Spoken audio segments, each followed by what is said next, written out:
Kyle CORR said. Brenda Oompa. Hi. Kyle CORR said.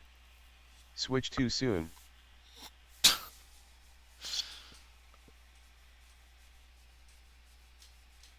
Well, who knows if I'm even gonna get it early. We'll have to see what's launching with it.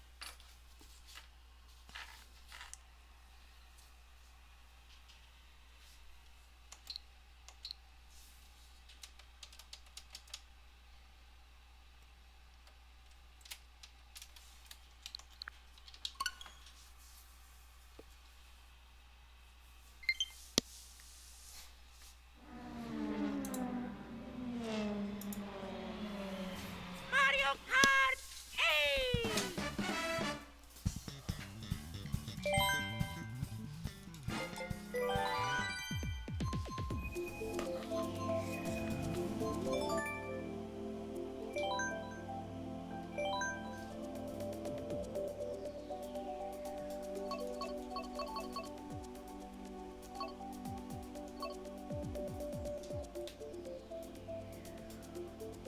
Zach Hammer said. Comment you should play Chibi Robo.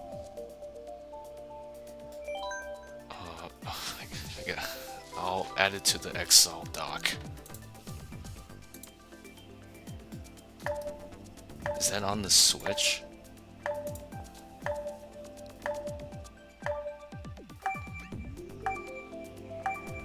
Kyle CORR said. Zach down bad for the Chibi Robo mom.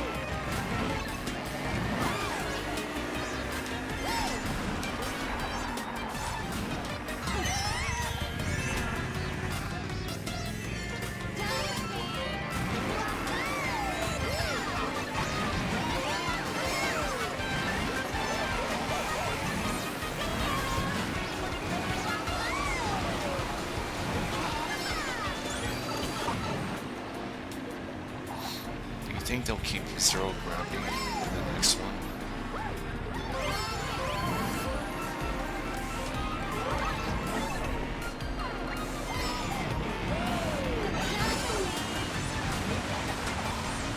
Zach Hammer said. No.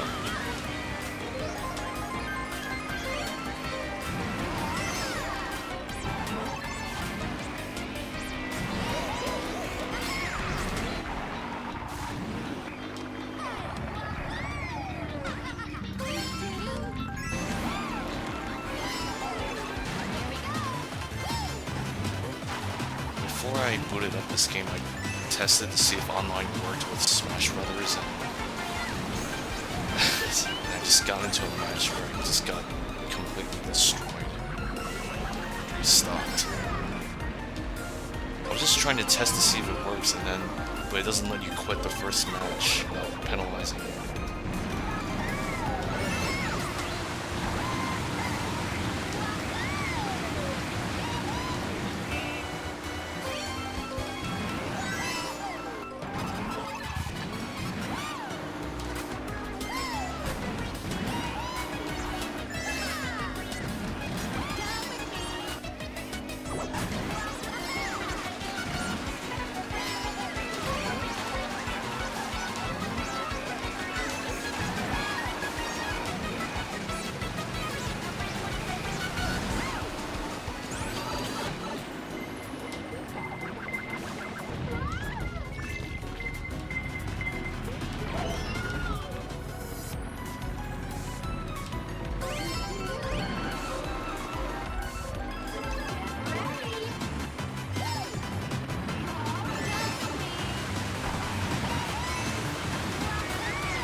What?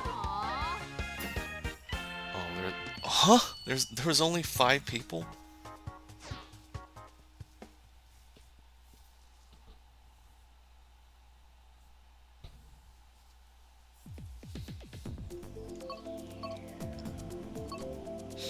I guess everyone is just waiting for the next game.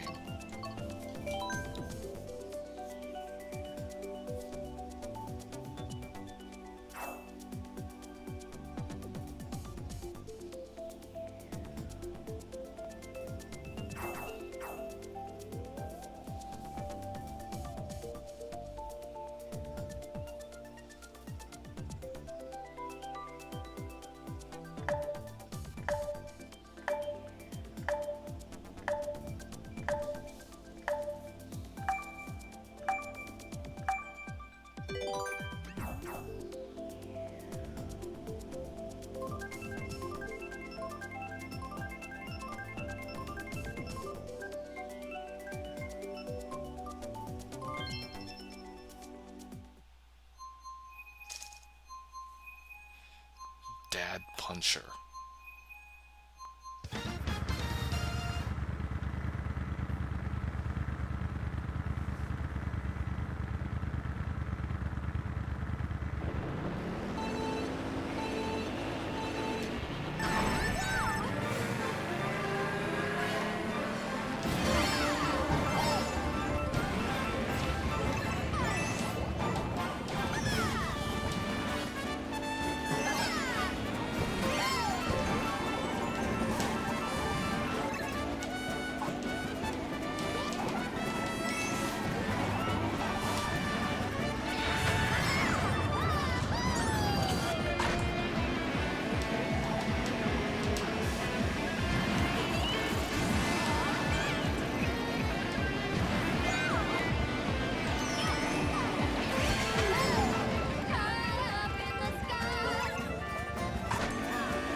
What the, how did I... What was that? It looked like I was gonna fall, but then I just didn't. Zach Hammer said, she sings WTF. I can't even hear it because my game volume is down and my Switch fan thing is really loud.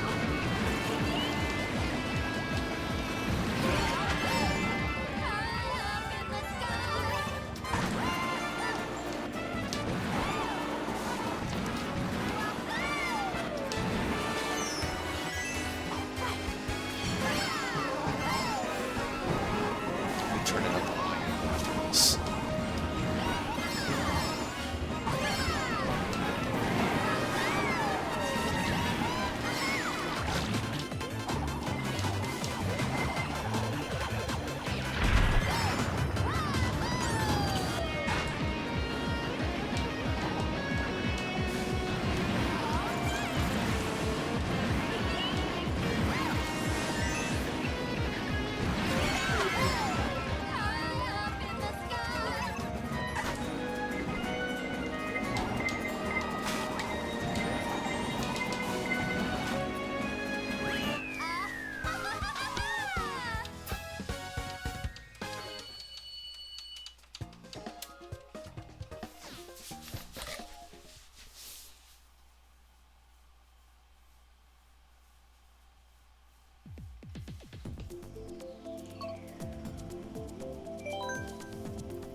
What the fuck?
Bullet bill lasted 2 seconds.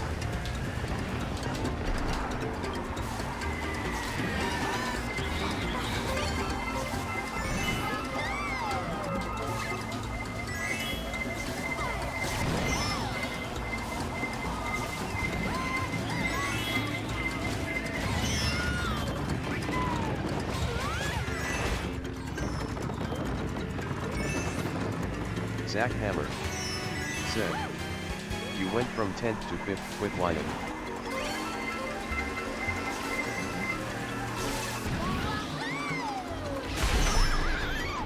Fuck!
I was gonna change my character, but then I saw the Fall Guys track.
constant beeping warning me of danger behind me.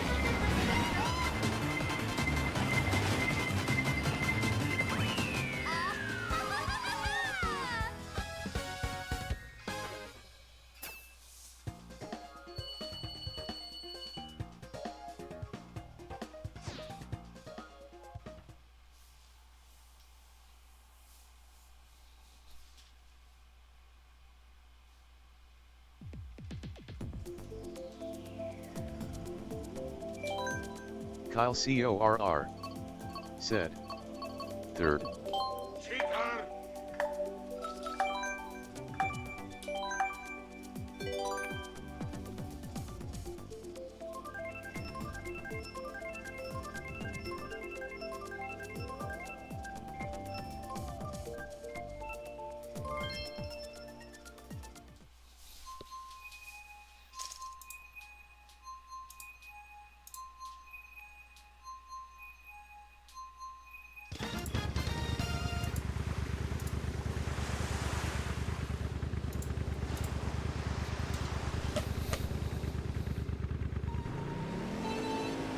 Did you know that Cyrobe TFA that Cyrobe guy on YouTube was a TFA member?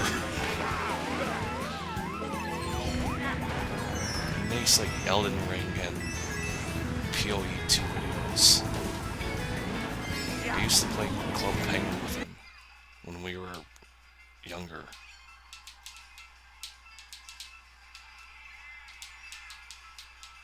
He's the TFA breakout star. Zach Hammer said. Capture card broke. Kyle CORR said. Kameglemao.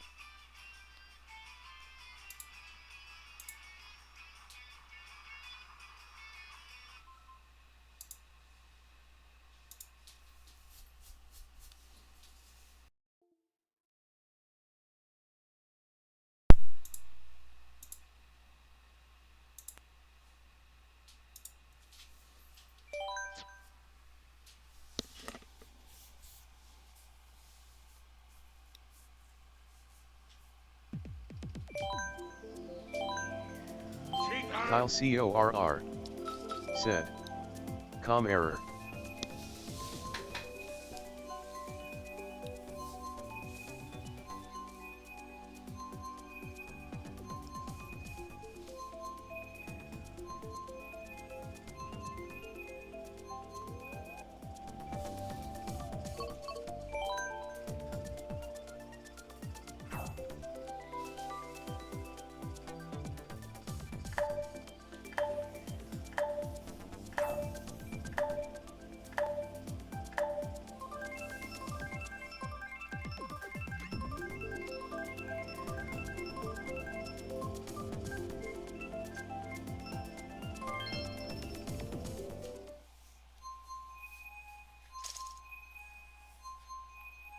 What's with that guy with no name and 0 points?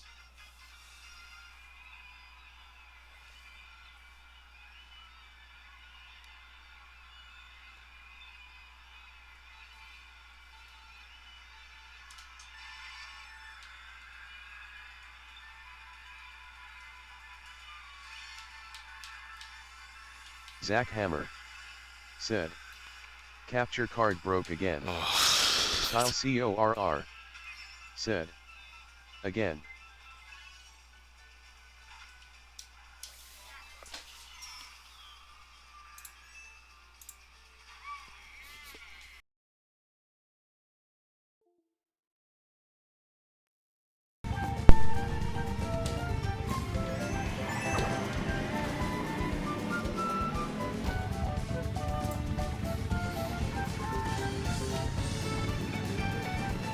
Kyle CORR said.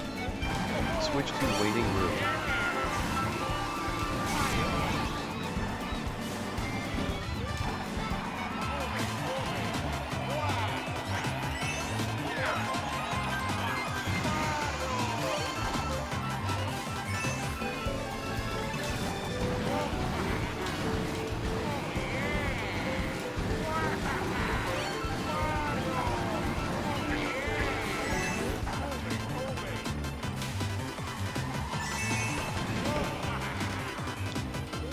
Zack Hammer said, the Super 8 is actually a terrible power-up.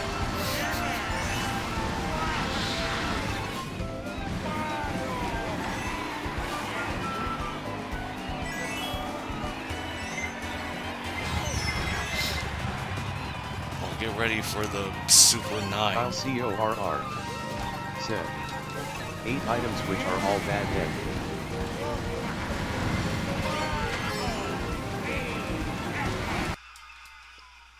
Oh, wow. Fell in the pond. I mean, the fountain. Kyle CORR said, Kamehameha. On the capture card. Oh, okay. Zack Hammer said, capture card broke again. Wait, the only solution is to just unplug it and plug it back in. Which is gonna... I can't do right now.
Mario Kart 8!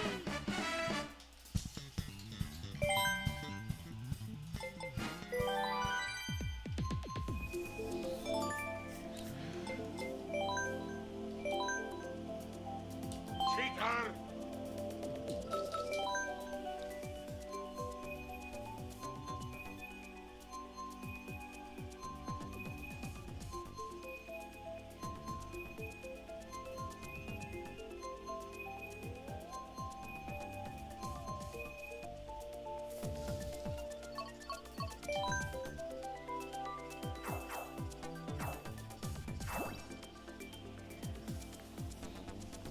Then we just saw Pac-Man.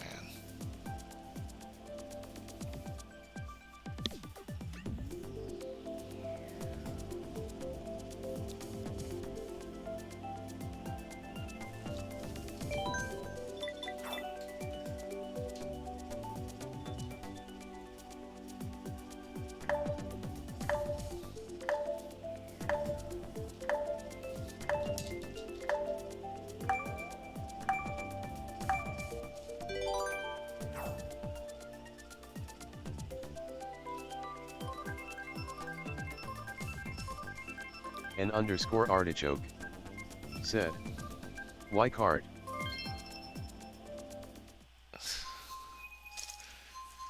Because I wanted to play something without starting something new.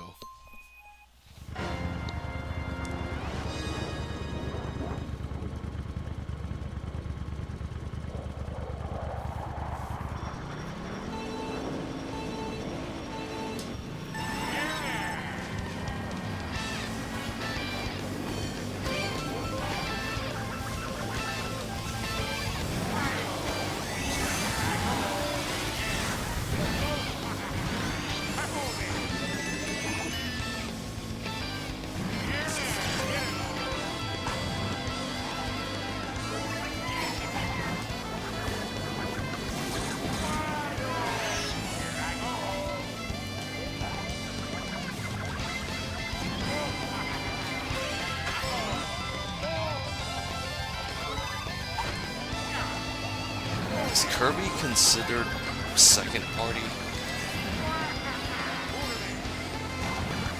Which means his chances of getting into the next game are lower than the first party characters. Is Isabelle, the Inkling, and Link are all first party? There's also Rob in Mario Kart DS.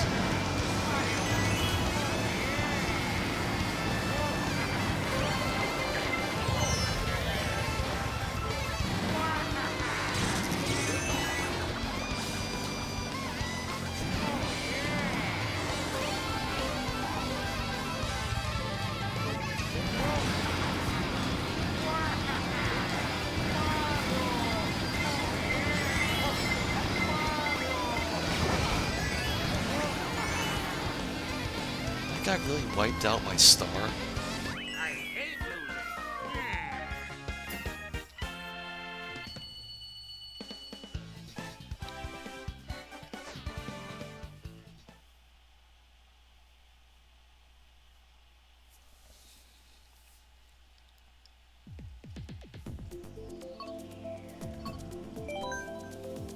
Kyle CORR said. HAL Labs is second party.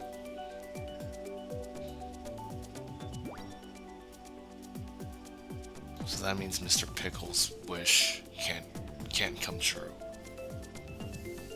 Kyle CORR said. For Nintendo.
Give Wario his biker outfit next one.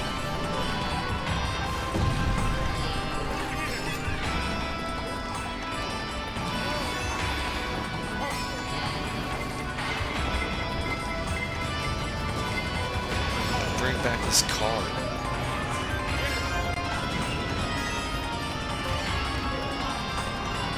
This purple Chevrolet. Kyle CORR said. I mean, is that the car? Warpstar Inc., which handles the Kirby IP, is owned 50/50 by both HAL Labs and Nintendo.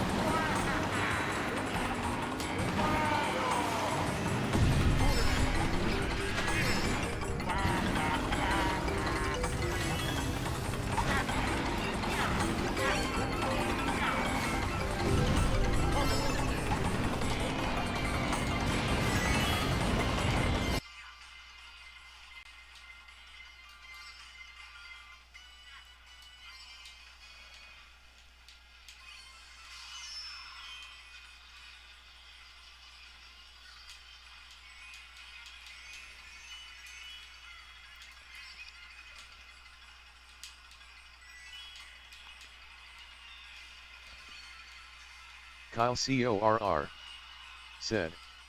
Again. Oh my god.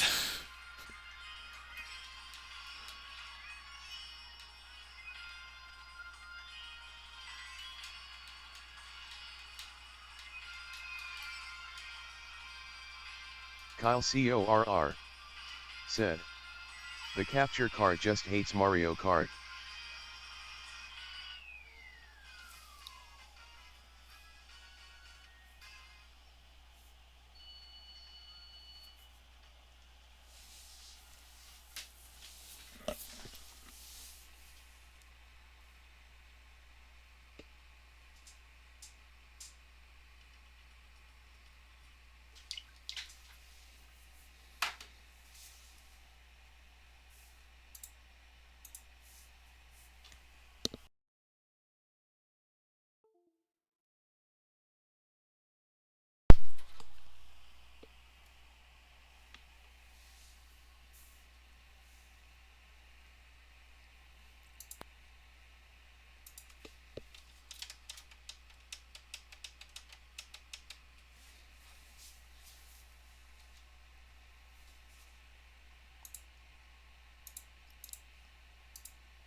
Mario Kart 8!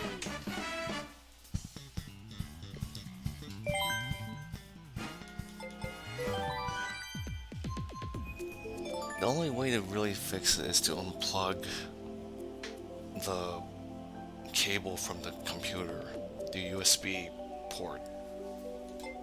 I don't like doing that because you're not supposed to unplug something from the USB port without ejecting it on the options first. And there isn't an option to do that with a capture card.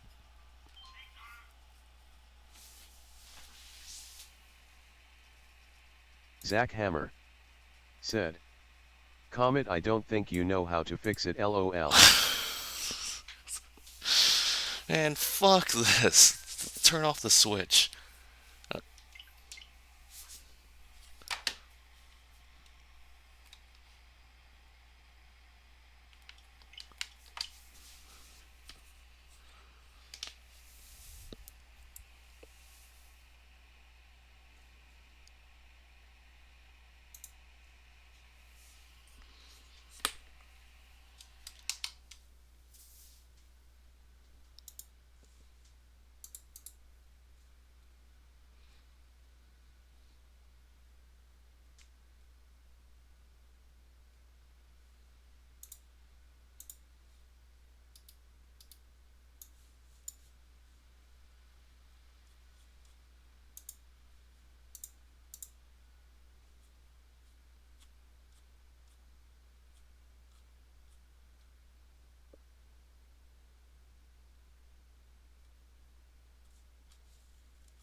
Kyle CORR said, Classic Comet.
Uh,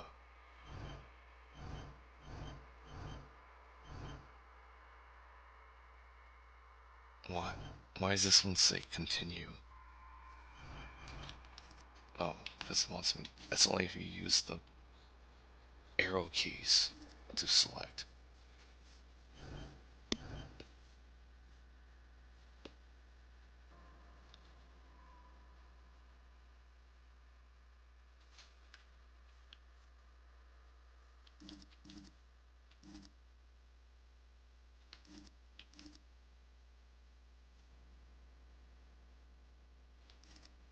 Zach Hammer said, just click dum dum.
This game was recommended by Kyle. I think he told me that he recommended it to me like a year ago or something. There is nothing, only warm primordial blackness. Your conscious ferments in it, no larger than a single grain of malt. You don't have to do anything anymore. Huh. Ever. Never, ever.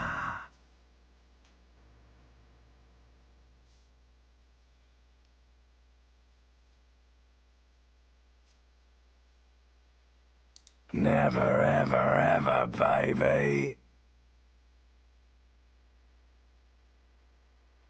An inordinate amount of time passes. It is utterly void of struggle. No ex-wives are contained within it.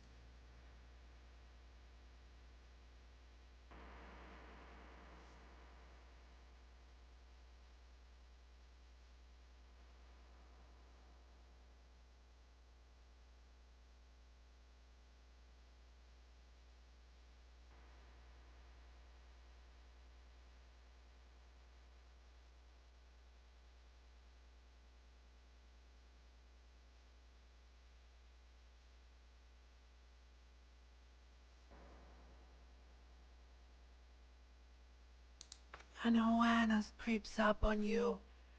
A mass lies hidden in your dead angle, soaking in some lurid acidic sauce. It's bloated and shameful. A bowl of meat surrounding you. This is a terrible line of questioning, and it will only lead to more awareness of the meat thing. Ex-love, ex-tenderness. It is foolish of you to resurface to the loss. Not after all the damage you've suffered to get here. Some of it irreversible. Stay. Sail with me through the abyss of pelagic zone.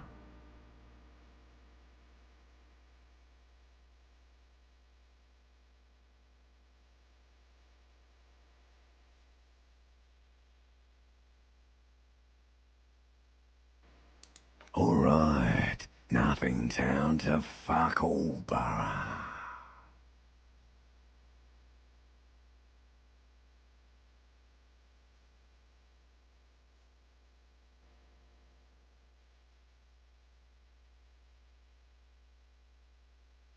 great choice, Elder One. It has always been like this, and it always will.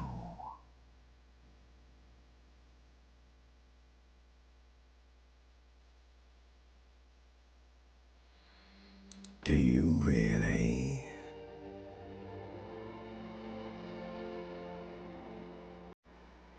You wouldn't like it if I told you what was back there. Why'd you think you had to bludgeon yourself into oblivion? Or did you not sense yourself marinating? Poured so much on yourself, got a bit carried away, did we, Chef? Fear and apprehension. You should ask what's out there first.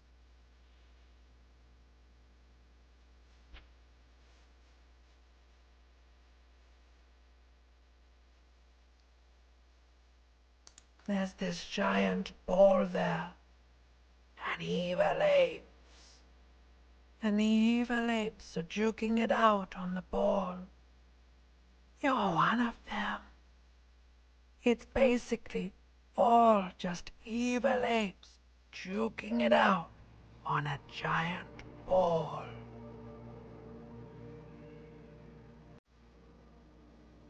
Infinitesimally small. Kyle CORR said. Coming mind blown. You can't even make out it's a ball when you're joking it out. It's that large.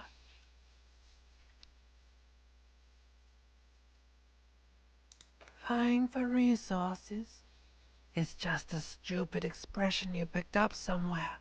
The part of the presentation you want to take home with you is this. You have to beat the other evil apes in the face, or you lose. Yes, it is.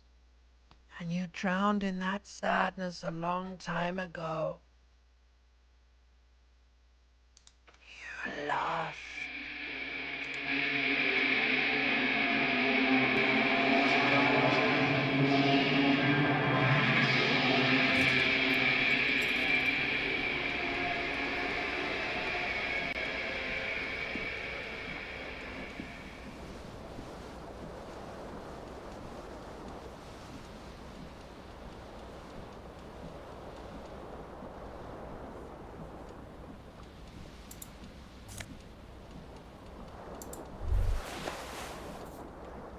You hear a jingle.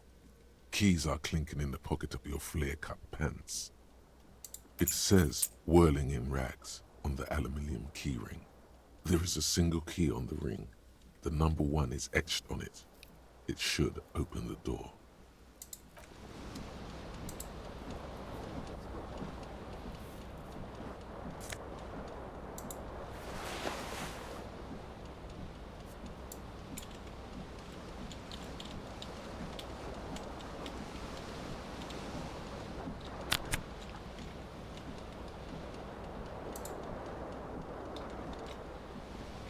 The window stands broken in its frame. Cold wind blows in.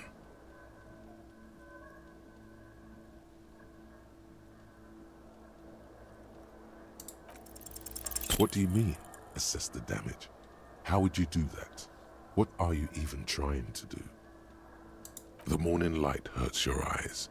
It's hazy, but you see the ocean and some war-torn buildings. The morning light hurts your eyes. It's hazy.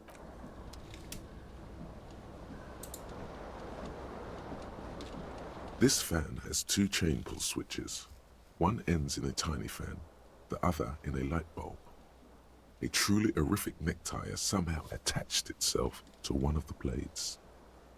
Or has it been consigned there as punishment?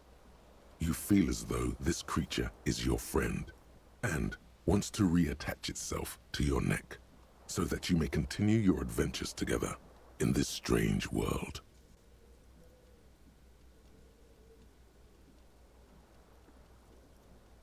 The blades come squeaking to a halt. It should be easier to reach the tie now. You reach out to grab the tie, but what's this? Diffuse, radiating chest pain. Doom comes over you. This is bad. Feels like sharp stones grinding in your chest and keeping you from moving. For quite a long time. Still ongoing. Kyle CORR Now is a good time to said, start worrying.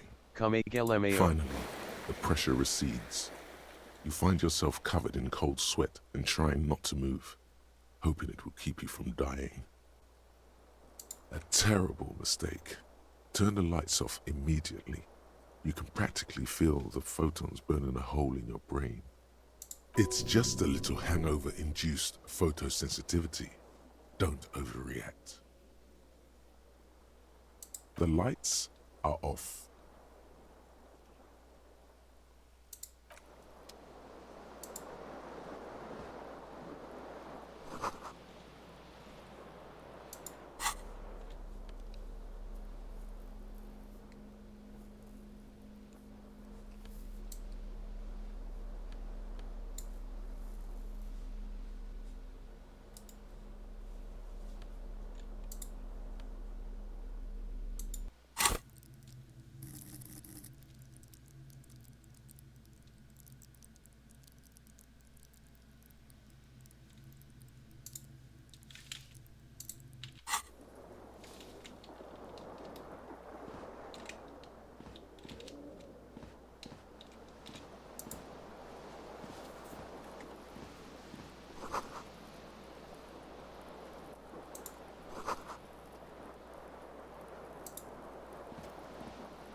This fan has 2 chain pulls, or has it been consigned there?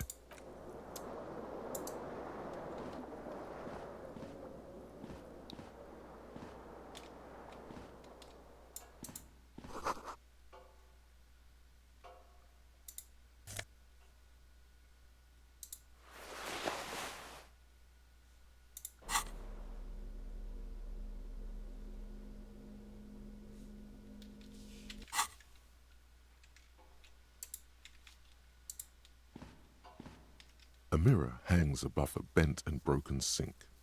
In a fierce discharge of masculine energy, someone has ripped half the faucet off. Hot water sprays from the base and steam covers the mirror. You cannot see yourself, just the outline of a man. Suddenly, you realize you have no memory of the face that awaits you there, underneath the soft vapor. As you slowly reach your hand towards the surface of the mirror. Abort. You clearly have not thought this through. You won't like what you see there, and you will never unbecome it.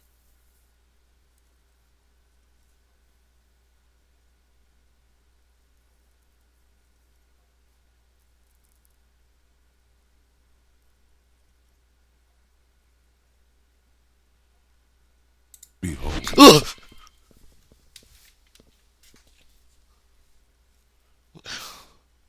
You have no idea who this thing is, do you?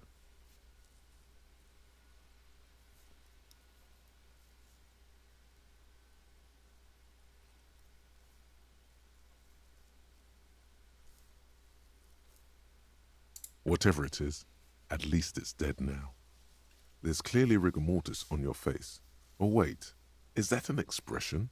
Are you trying to make an expression with that face?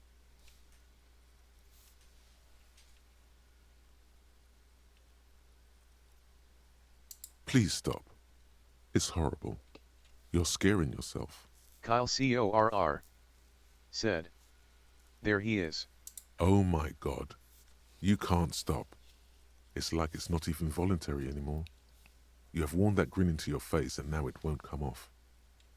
What does it even mean? What is the emotion you're trying to convey?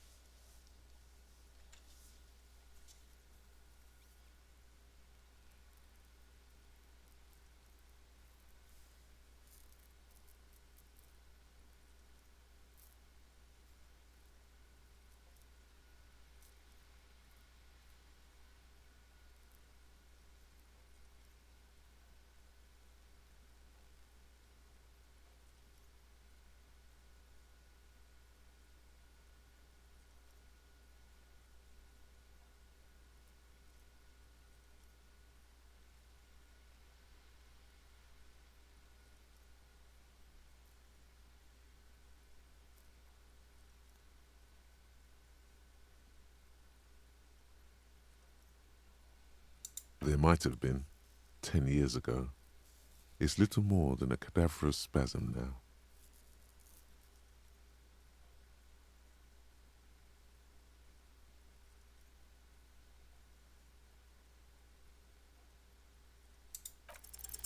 Like the rest of you, it comes from a bad place somewhere in the past. That's all you know for now. It's too late. Like an image on film. The expression belongs to your primary motor cortex. It would take a minor neurological miracle for you to cease producing it.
Hello, officer. The young woman raises a cigarette to her lips.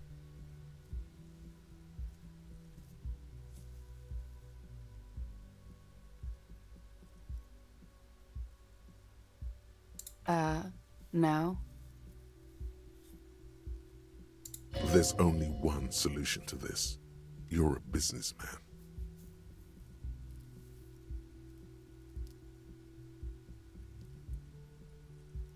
Because you're a police officer, sir.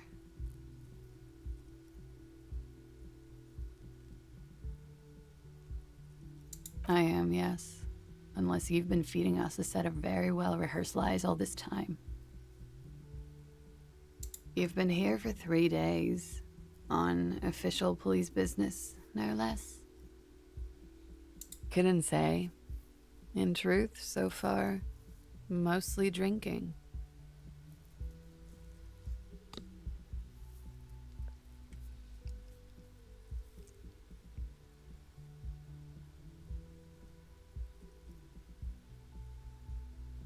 Could it be because of the drinking?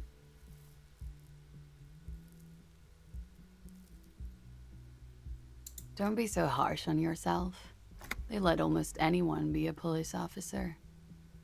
A glib remark. Don't let it stand. Assert yourself.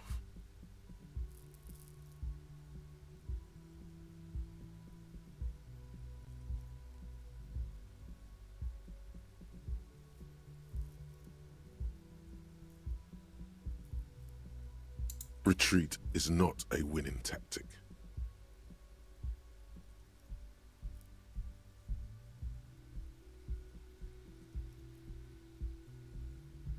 Of course. Be careful, officer. They don't like the police around here. She looks back at you, a light glinting off her eyes. Goodbye.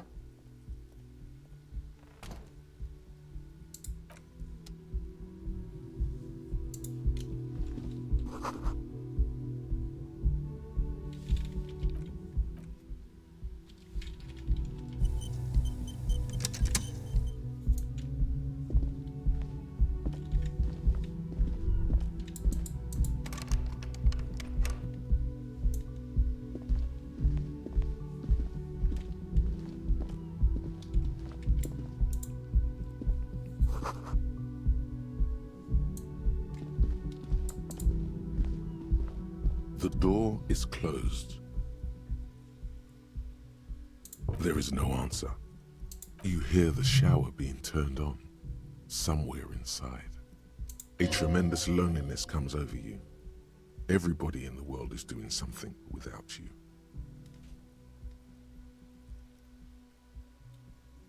The door is closed.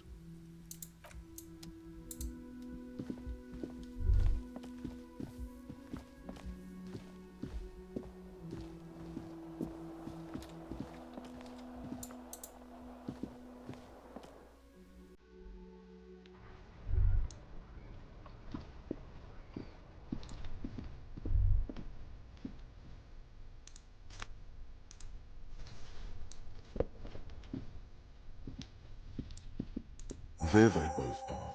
Two identical shoes, both copiously green and indiscriminately snakeskin, reunited on your feet.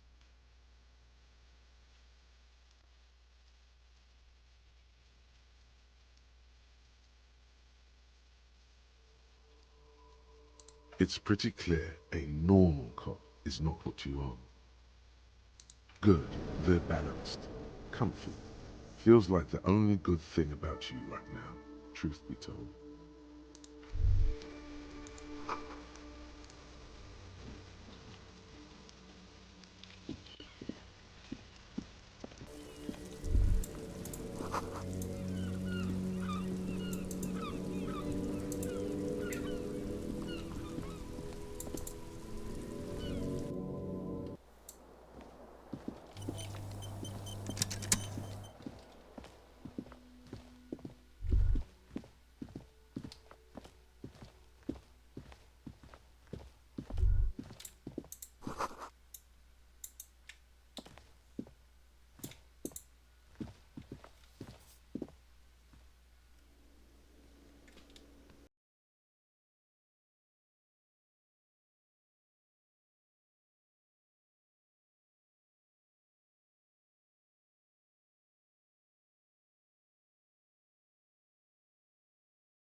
Kyle CORR said.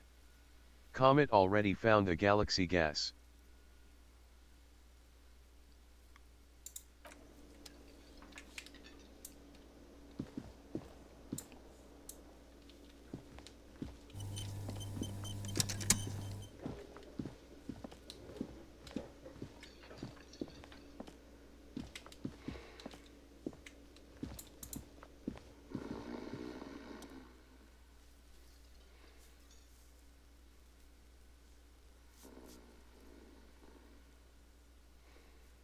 On the counter, rolled out of his open hand, you see a blister pack of headache medicine.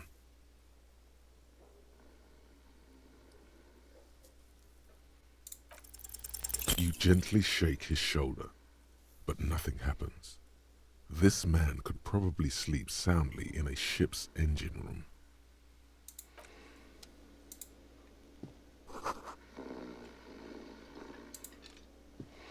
The worker isn't it? Perhaps he's on his way to where you just came from, into the primordial darkness. On the counter, rolled out of his open hand, you see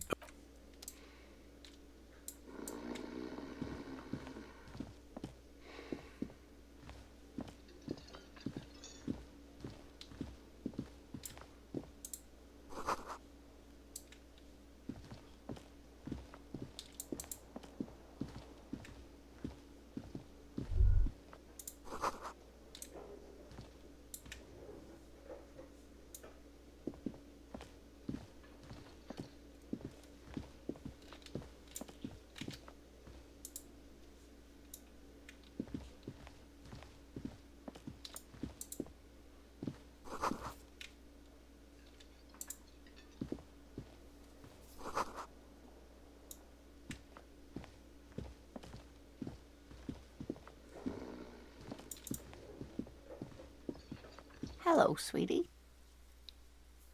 You shouldn't keep your colleague waiting.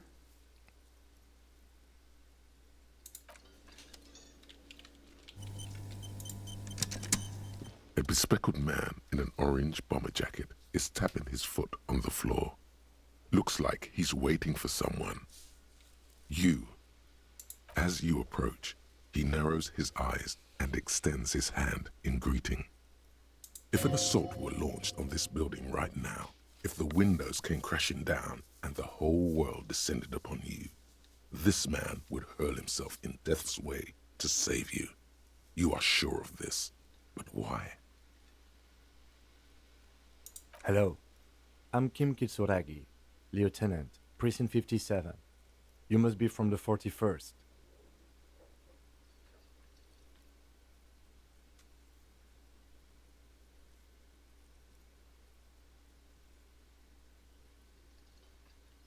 You realize he's waiting for your name.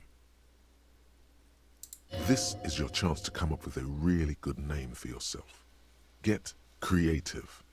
Conceptualize.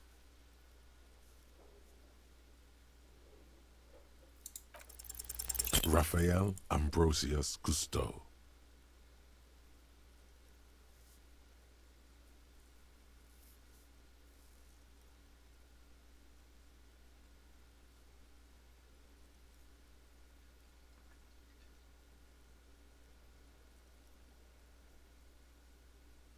Yes, well,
You mean you don't have a badge?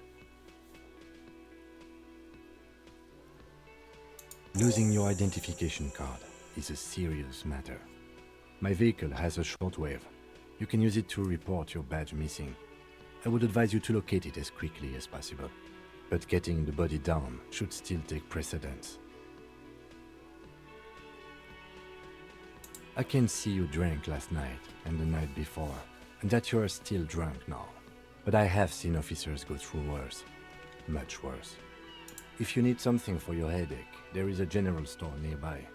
But as I said, the dead body should be our #1 concern. A painkiller would be good about now. This thing is pulsating with discomfort. The best cure for a headache is, of course, morphine. They won't have that, so cigarettes will have to do.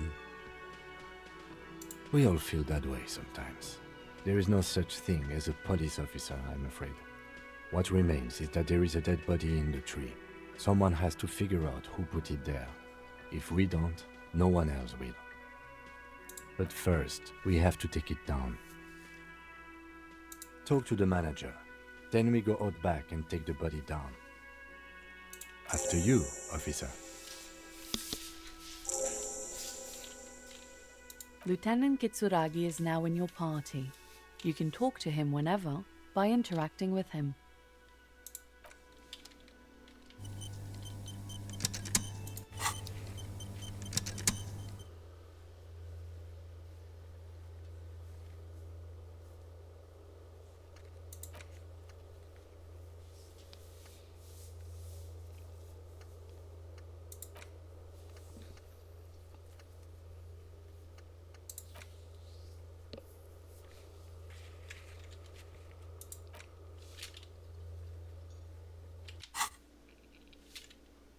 Yes?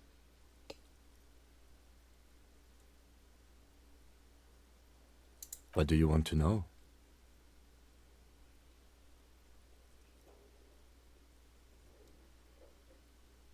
Maybe you can tell me what you do know to help me narrow it down a bit.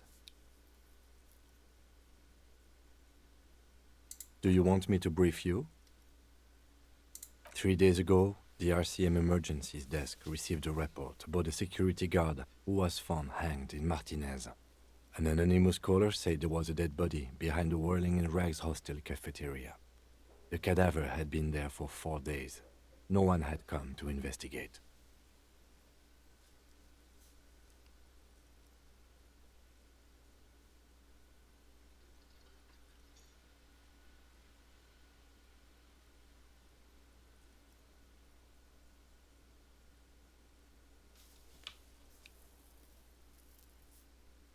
During that time, the victim had been stripped of his belongings. The caller did not identify him, but used the word lynching. There is an ongoing labor dispute between the local dock workers and the logistics company Wild Pines. I was told we should approach the death as part of this dispute. A security guard or worker of some sort hired by Wild Pines. This was just hearsay from Martinez, of course. We need to find out the truth. To find him or her is one of our tasks here. For now, all we know is that the tone was muffled using a device of some sort. The desk could identify neither the caller's age nor sex. There's a strong prejudice against involving the RCM in what's seen as union matters. The dock workers' union is the de facto police in Martinez. Now it appears they've started executing too. We cannot allow that.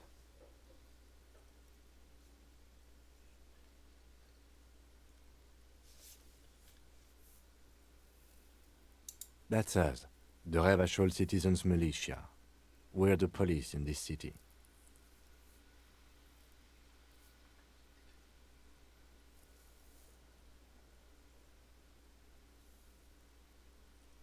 That's right.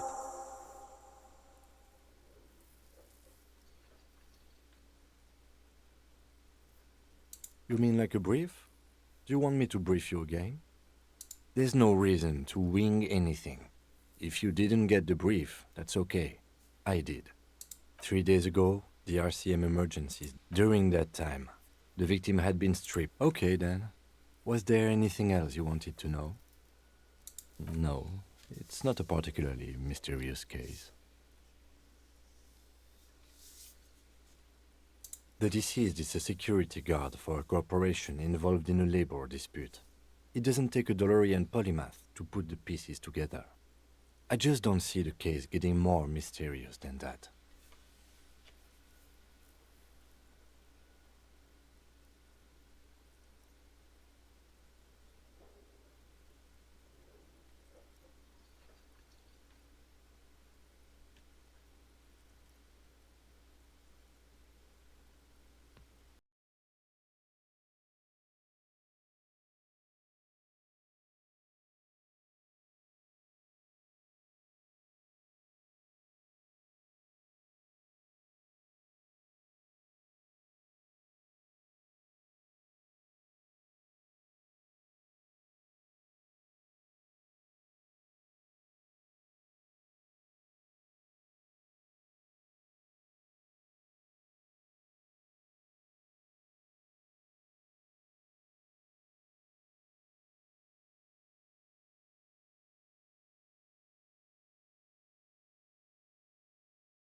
pretty sure it has something to do with the lieutenant's eyebrow.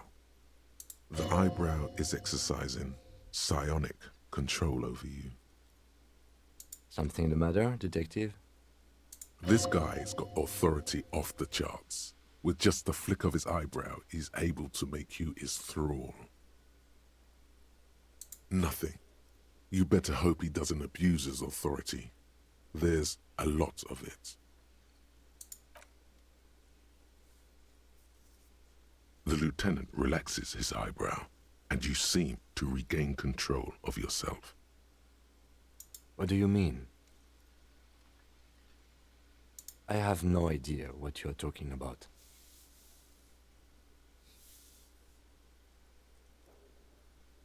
I can't say that it does, no. When I need to think, I just use my notebook.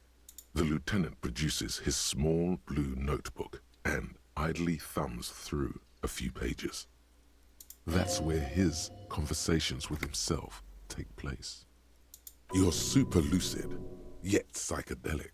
You don't need office supplies to connect to your nervous system. You're special. Good. Let's change the subject. Excuse me? You have a distinctive way of walking. If I were to walk in front of you, we would surely collide. I hope you don't take this the wrong way. It's just a collegial observation. In the 57th, we call it the Jamrock Shuffle. Officers from Jamrock's 41st Precinct tend to move a bit erratically. They say it's a scene-clearing technique developed by one of your lieutenants for gathering evidence. Sam C. Sajan It's erratic, yet said, thorough. "This is so Prioritizes lore-heavy." containers.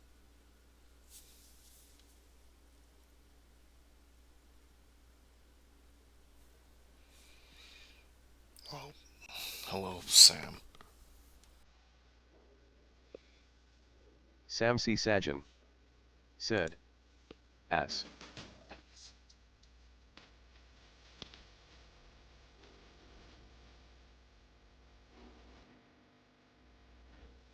Ass. Thanks for the sub. 19 months.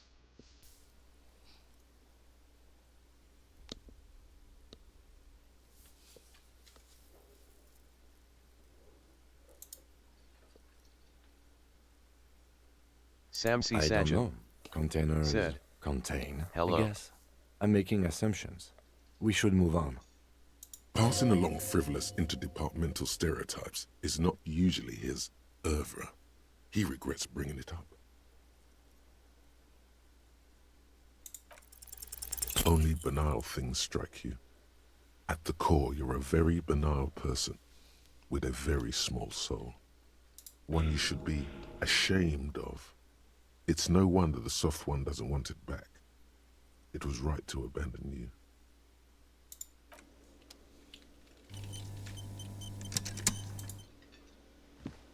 Hello, sweetie. Wait, who's Sweetie? Why, you are, officer.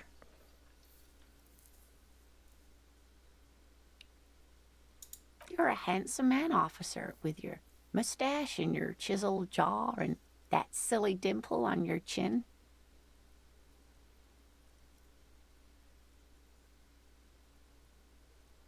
You must Sam C. forgive me. Sajan I'm getting said, so scatterbrained. "I thought it was pronounced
There used to be people who thought that way. Other people who wanted those things, but they Samsi all went Sajan extinct. said. This game is Revachol giving me is a zone depression. of control led by an alliance of foreign powers called the Coalition. We have almost no government of our own, and certainly no dictatorship of the proletariat.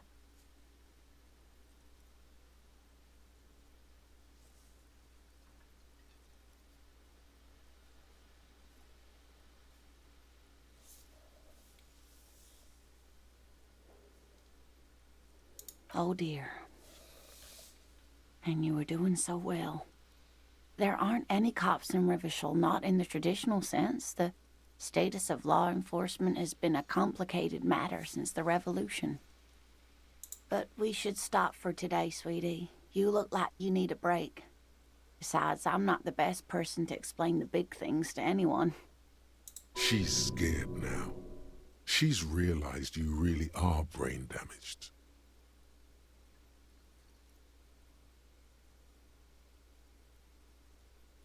You were doing quite well up until the end there. It does look like you're having trouble remembering things. History and places. Remembering reality in a word. It's very odd. A sigh. The lieutenant buries his nose in his notebook. But maybe a fresh set of eyes is what the world needs. And while I'm no doctor, such bouts of amnesia are often temporary, so I wouldn't worry too much. She means this sincerely. Worrying won't do you any good. A defeat, I'm afraid. The people of this archipelago tried to build something new, something different. The rest of the world didn't like it, so they came and ended it. This was 42 years ago.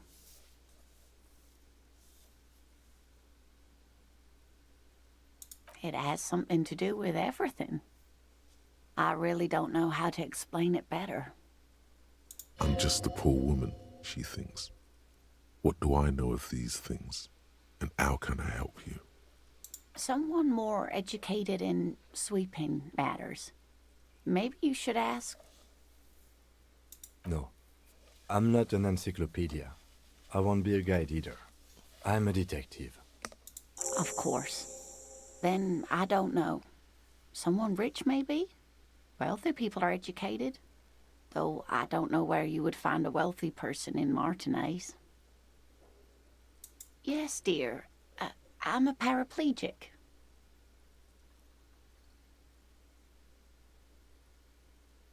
That's quite all right. I'm used to people asking questions. I know they're thinking about it anyway. There is no bitterness in her voice.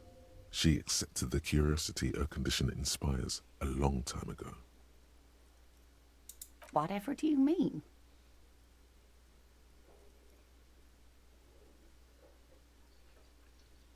Sequence killers? Oh my.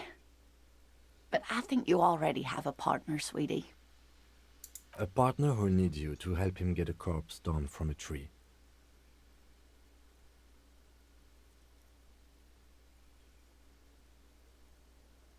I can assure you with absolute certainty, there are no sequence killings taking place in Martinez.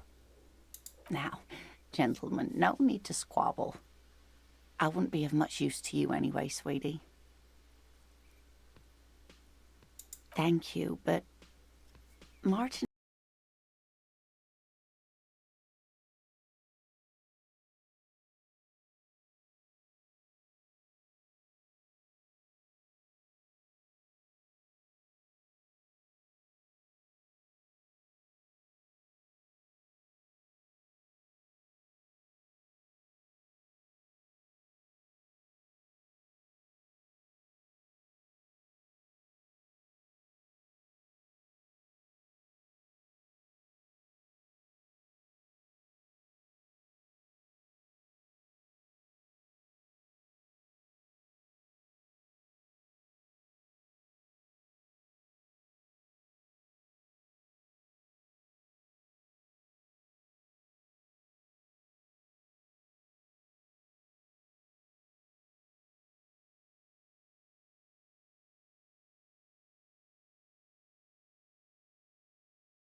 to call us and report a dead body. It was you who placed the call, yes? No, I only just got here. It was probably Sylvie who called you. She usually works the bar here. I'm only temporarily taking over her duties. Do you have her number? As a matter of fact, I do.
You said you just got here.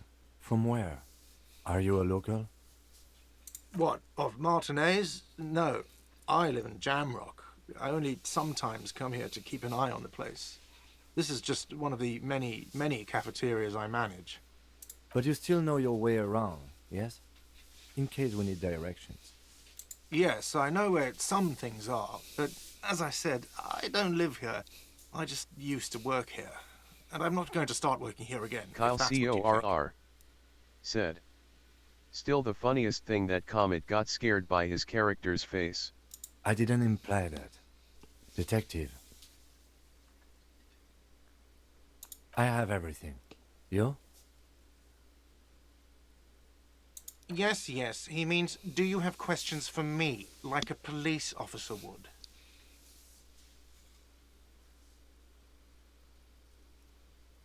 Behind this building, there's a courtyard. They hoisted him up on a tree there. That's easy. See that door there? First you exit through that. Then, to your right, you should see a big hole in the fence. A really big one. You can get to the courtyard through there. No need for the keys. The hole is big enough for the Franco-Nigerian cavalry to fit through. Does he want you to feel guilty of making that hole? It's implied in his voice. I don't know who killed him. I'm not the police. That's your job. The lieutenant turns the page in the little notebook he's been scribbling in. She went away because none of your business. Extra fine. Let's go. Not so fast. You owe me 130 real. Oh, excuse me. You owe me 130 real. The IIR, or Inter-Isolary Real, is the global reserve currency. Whatever part of the world you're in right now, it's safe to assume he means you owe him some money. Wow, you're a genius. Yes, that's right, money. You owe this establishment 130 real.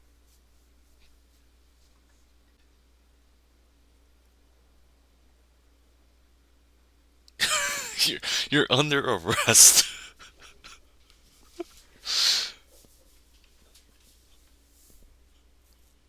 Let's see. 3 nights at a tariff of 20 real comes to 60 real. Then there's the window you annihilated. The hole in the window was the first thing I saw when I came to work. So don't try to tell me you didn't. That will be 40 real in damages. Another thing you've annihilated is half the bar. You've run a tab of 30 real. Actually more, but we'll round it down to 30 for your hard work maintaining the stability and order of Revachol. That's 60 plus 40 plus 30 equals 130 real. And yes, real is still money. What are you, a philosopher? Money is what grown-up people use to pay for things. Things like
looking up at the sky, cold water dripping from your hair. Grey sky like Samsi great Sajan battleships, clouds said, colliding with one Great another. city. Rain falls down on the world. Your shirt sticks to your chest. The shoulders of your disco blazer grow heavy. The cold finds its way in under your skin. You shiver, and the city shivers with you. You're not dressed for this weather. You should get an overcoat or a patrol cloak.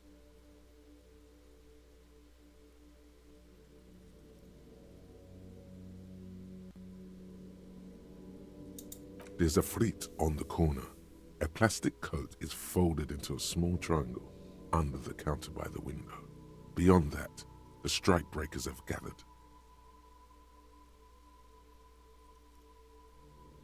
The great gates of the industrial harbour are locked. A chill runs down your back. You shudder like an animal trying to shake water from its hide.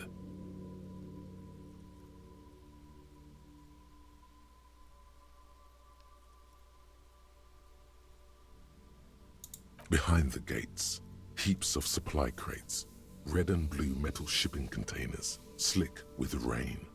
The Greater Revachol Industrial Harbour is an artificial mountain range. Immense wealth resides within, and immeasurable poverty in its shadow. You, on the Martinez Plaza, a small dot looking up at the sky. Droplets form on your eyelashes. La Drusienne, King Dries passenger harbour. Cruise ships flanked by dock arms. Cranes watching over the mouth of the river distributary. Couronne, the lower middle class.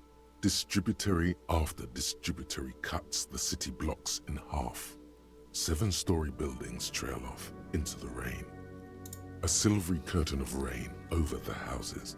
The class divide. Sheets of rain over the water. A flight of stairs leading into the ocean. Wave after wave washing the coast of Martinez, with its motorboats and gently swaying reeds.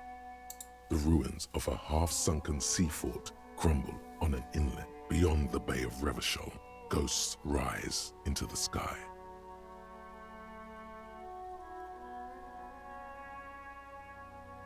The skyscrapers of La Delta, the financial district. Faint golden light seeps from the office windows. Will you ever go there?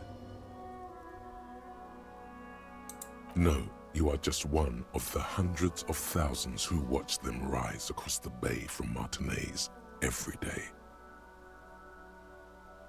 Urban coastline, rain dripping off Eternite-covered roofs, cinder blocks left over from half-finished construction, a defunct research and development building, once seized by revolutionaries. An old wooden church stands on stilts above the water. Coal City, end of all lines. Your hair is an oily mess flecked with ash from neighboring coal plants. Smokestacks rise somewhere in the distance. Capeside apartments.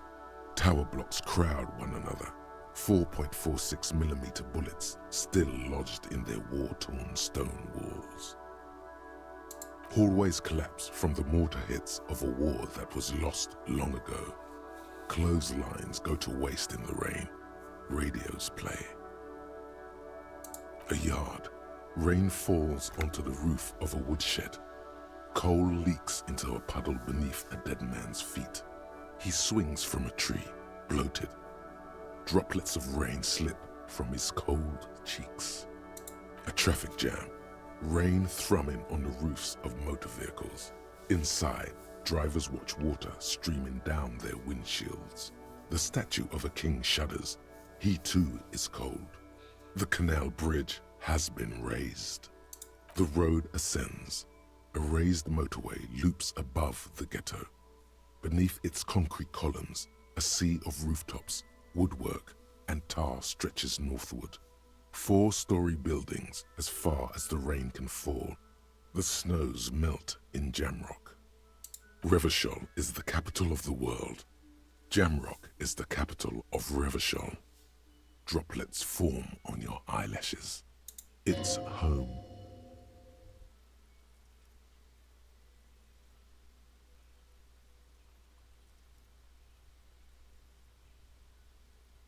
On a street there that flows like a muddy river in the snow, with fire traps rising on either side. A film rental opens its doors to the rain. An armored motor carriage rushes past the corner, where you used to walk together. Suddenly, the hair on your back rises. You cannot return.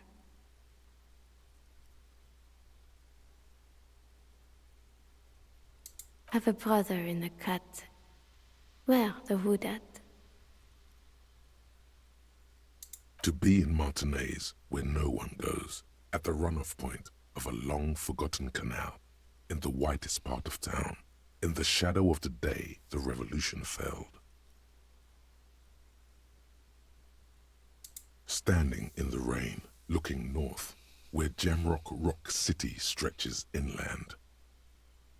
In the rain-swept distance, above the rooftops of Jamrock, a repurposed silk mill stands perched above the motorway exit. Precinct 41 hunches in the rain. Satellite officer Jean Vichmer rushes down the precinct stairs, umbrella in hand. It's unopened. He doesn't seem pleased about the spring rain. On the bridge, officers Torsen and McLean are standing guard. Torsen wears jeans and a fishnet wife-beater. Satellite officer Vichmer passes by, and the young man remarks to him, "Where's your homo, homie?" What? It's not like that. They're what is called heterosexual life partners. They have a battle-tested relationship. A brother bond, if you will.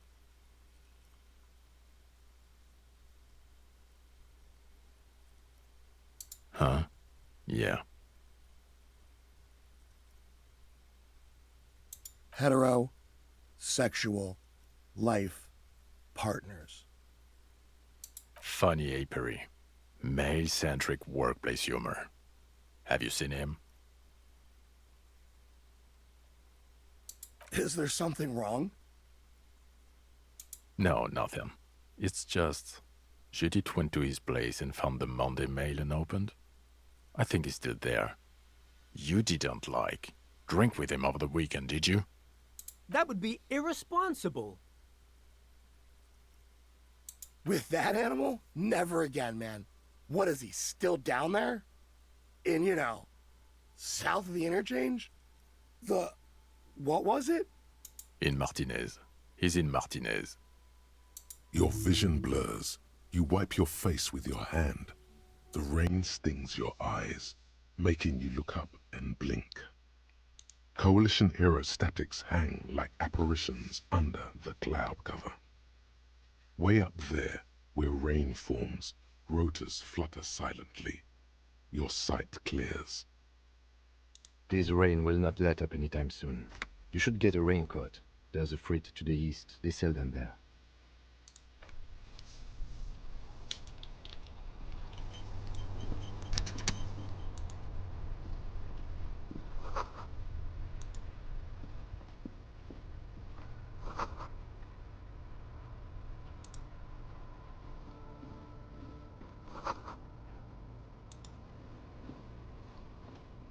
The RCM in Martinez. What can I help you with? We don't see a lot of police around here, that's all. Of course. What can I help you with? Of course. Where to? Oh, that's right there, in the yard. She's relieved someone has come for it, finally. What do you mean? Yes, sir. District of Martinez. This intersection is called Roundabout North. He knows where we are. He just wants directions. There's the pier, the Cape Side apartment buildings, some more tenements. Not a lot, really. The harbor gates, some kind of commotion, I think. I don't follow the local politics. A fleet store, too. Some shops and a bridge. The canal bridge leads to the coast, but it's broken, I think. Some kind of accident, probably. Just coast. There's a little fishing village there, and a fish market. But that got closed down ages ago. Rows of stalls under a broad roof, where silvery fish were heaped on newspapers. Water, water everywhere, pouring from the heavens in the shadow of the old church. I don't know. The abandoned kind? It used to gather every spring, but there's nothing to do there now. Just drug addicts. It's just water. No, actually, I think they call it the Martinez Inlet. There are some islands in the bay, but they're hard to reach. No problem. Excuse me? She's uncomfortable. Maybe you should drop this line of questioning. She shifts in her seat awkwardly. Me? I am just a gardener. I am working. I have a greenhouse in the yard there. I've been trying to get some work done. There's discomfort. She stops mid-sentence. As you already know, there's a corpse there, hanging from a tree. It smells pretty bad, so I have to take breaks. Don't worry, miss. We are here to clean it up. You can get to work soon. Mm-hmm. Of course. I won't hold you back. Her gloves. You get the feeling that you need them. You have a dead body to deal with after all. Sure, keep them. I have another pair.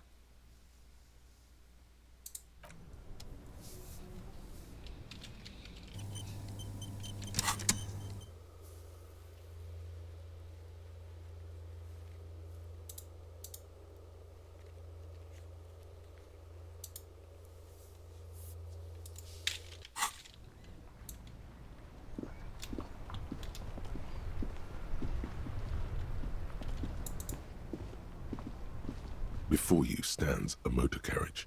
The bodywork is covered in blue and white livery, bearing the number 57. Vapor emanates from the large engine on the back of the vehicle. It hasn't had time to cool off yet. In the cabin, you are welcomed by a set of steering levers, a radio microphone on a hook, a pull-out toolbox under the seat, and the soft glow of the fuel preheater gauge. This is the Kupris Kinema, my motor carriage. You can use the toolbox and the radio if you'd like. Motor carriage, motor carriage. Something bad with a motor carriage. A dark lump rises in your throat.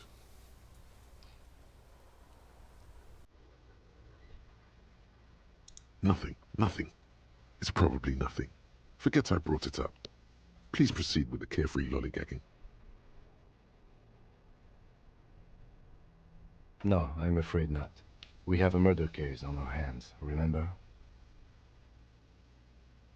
A motorized vehicle, officer. I'm sure you are familiar with the concept. We've had these for nearly a century.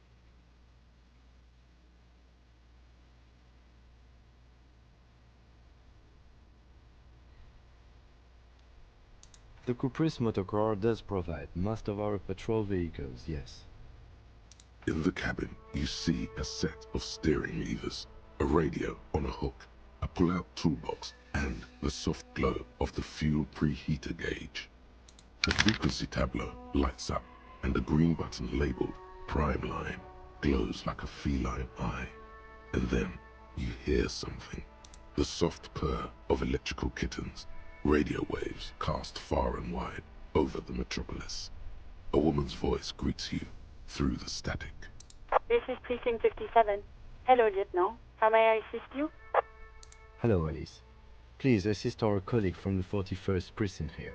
I'm putting him on.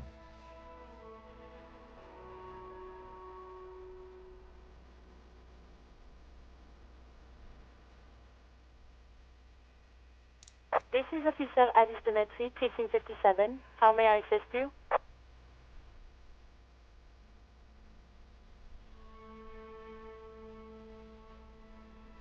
Just a second, officer.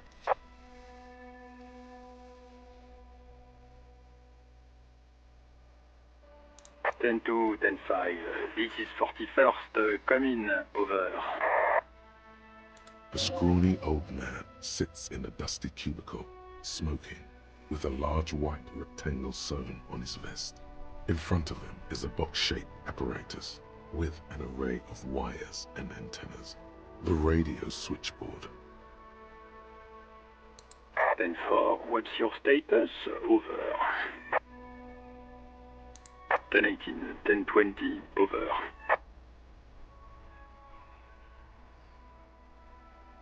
10-18, 10-20, over. State your message, sir. Over.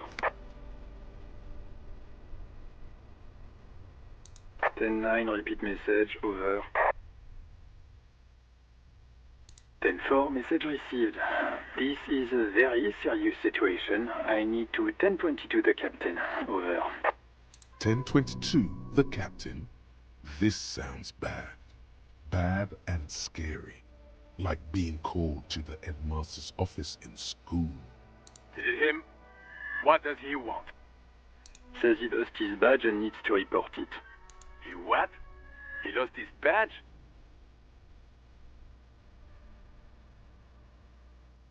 Who lost his badge? Dick fucking Mullen. Who do you think?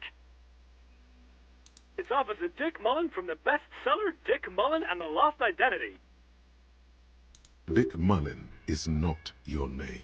It's the name of a fictional detective who would not lose his badge.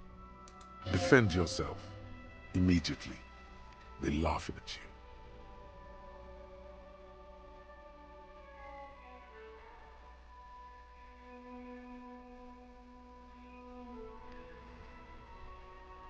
Ten-4, I hear you, officer. I'm just going to make a note here that you are in pursuit of your misplaced badge. Over. Fuck me. Mac, come here. You've got to hear this.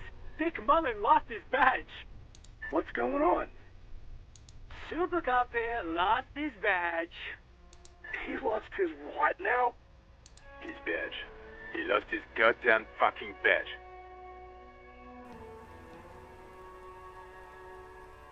Ten-9, come again. I didn't get that. Over.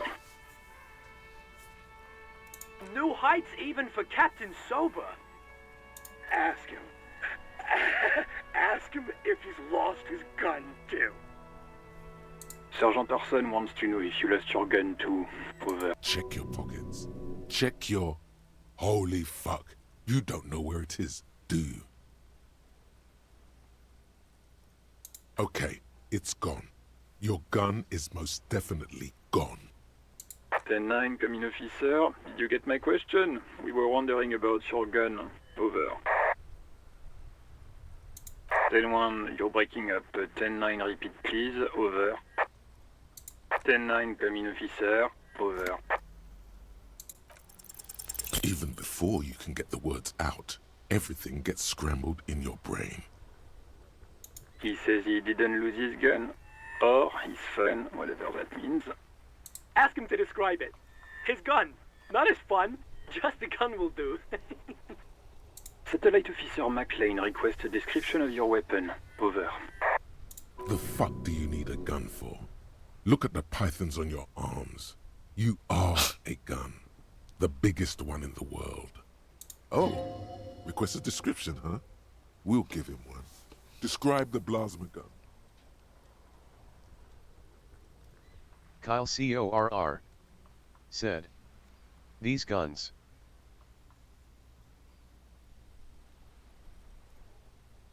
It's a single-shot kill A9. An armistice, to be precise. Says it's a kill 9mm armistice. Armistice? What, is he a fucking... Clearly he doesn't have his Villiers anymore. Dear God, he lost his gun? Oh my, I can't.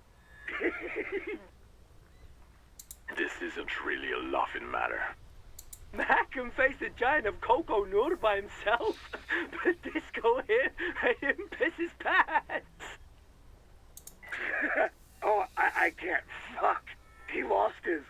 Ask him if he still got his wiener. Oh, man. I'm not going to. Ask him. Sergeant Orson here is wondering if you are still in possession of your genitalia. Over. Now is a good time to say fuck and ass and so on. That'll make this all right. That's a negative. Not going to say that. Over. What's he saying? Share with the class. He said he sodomized your mother. The prick ate Mama's vanilla waffles at the captain's birthday party. Some nerve he's got. Sure her vanilla waffles were the only thing he ate? Shut up, Chester. This isn't funny. This is my mom we're talking about. Tell him to apologize right now. Sergeant Orson requests that you apologize for the claims that you made about his mother. Over. He says he's sorry and didn't mean nothing by it. Okay. Tell him. Tell him to find his goddamn badge and gun. That's the only thing that matters here. Satellite officer 10-4, affirmative. Officer is in pursuit of his firearm. Oh, God, Officer, do you need further assistance? Over. 10-4, I hear you. I don't have the authority to grant your request, but...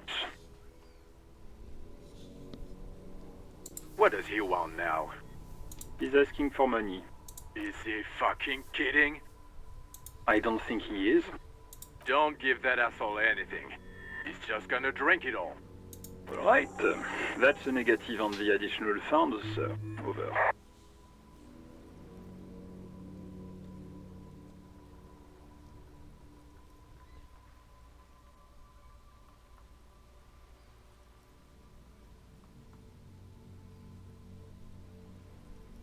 He says it's important to the case. He isn't getting a red cent. You can tell him that. Request denied, sir. Over. Nothing is working. He says he's in trouble. Doesn't have a place to sleep. Well, I guess he'd better crack the case before sundown then. Vicmar said... Who cares what this Vicmar said? Pull on their heartstrings. Enough, officer. This begging is below your dignity. Anything else, sir? Over.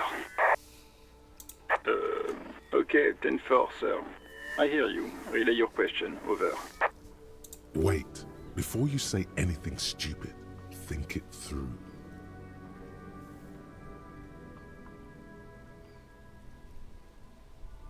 Be smart about this. Ask if he's there alone. 10-4, sir. I'm not hearing your question.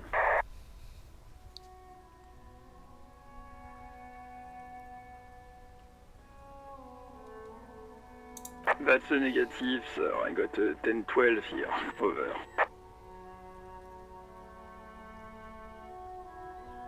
(10-9), repeat message. I didn't get that, sir. Over. Sir, I will not have you talk to me in this manner. Over. What? What is it? What can he possibly still want from us? He seems intoxicated and keeps asking me to call him by his name. Mullen's drunk and emotionally aggressive. That's new. Wrap it up. Don't indulge in his drunken antics. What? What is it? He's still on the line? He wants to verify the information on his badge. But of course, it says Dick Mullen, High General of the Revacholian Cavalry Force. Tell him to stop wasting time. What do you need, sir? Over. 10. Excuse me, sir. Over. You probably don't want to continue on this road. Come again, sir. I didn't get that. 10-9. Over.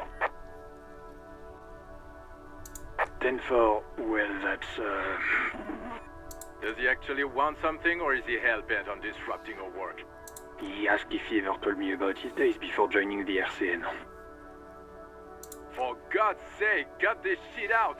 Tell him to stop wasting time and be a goddamn policeman for a change. Sir, Satellite Officer Vicmar says...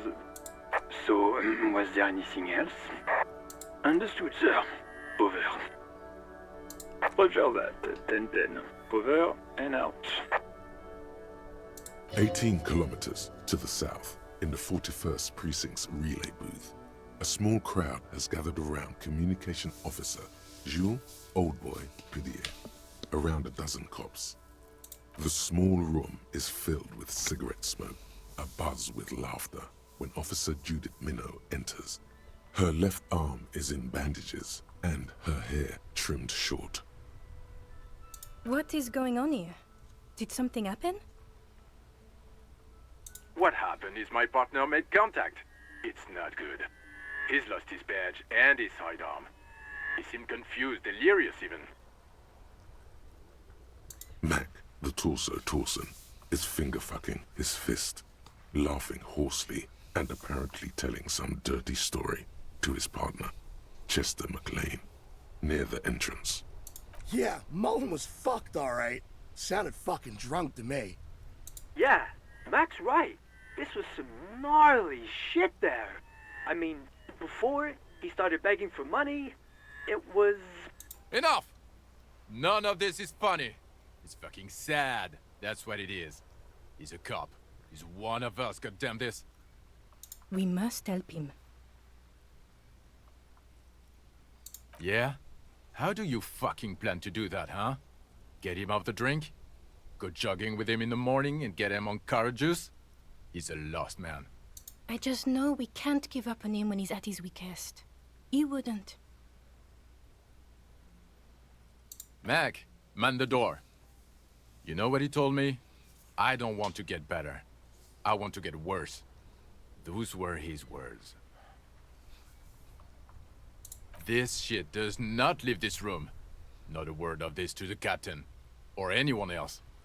We'll give him a couple of days to pull his shit together.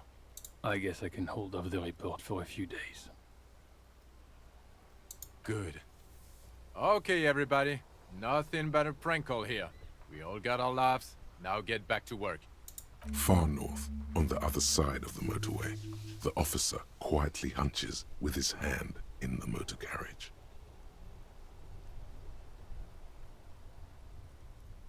A metallic drawer slides out from under the seat and clicks into place. The tools inside are neatly organized.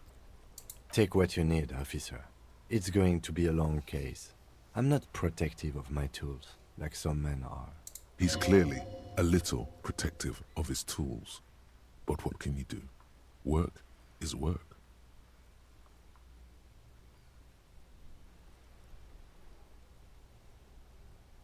The pry bar feels nice and cold in your hand, heavier than you'd think. Cold and heavy, like truth. You feel like you're reunited with truth once more. Useful for opening all sorts of doors and lids. The handles are long and sleek. Snap, snap, go the cutters in your hand. It's robust, weatherproof, and well-made. Police issue, blue. Lets you see things in the dark you would otherwise miss. The pull-out toolbox slides back into its nest. Preheater gauge casts a warm glow on the steering levers and the radio on its hook. The white suede feels luxurious under the touch, and the metal clutch handle so very familiar in your palm. As you tap on the gauge, the indicator pin jerks as if startled. It's in the large orange sector, indicating the engine is warm. Next to the gauge is a red switch labeled heat. There's no use pressing the heat button. It won't start without the ignition key. Alternative translation. Don't even think you can drive my MC.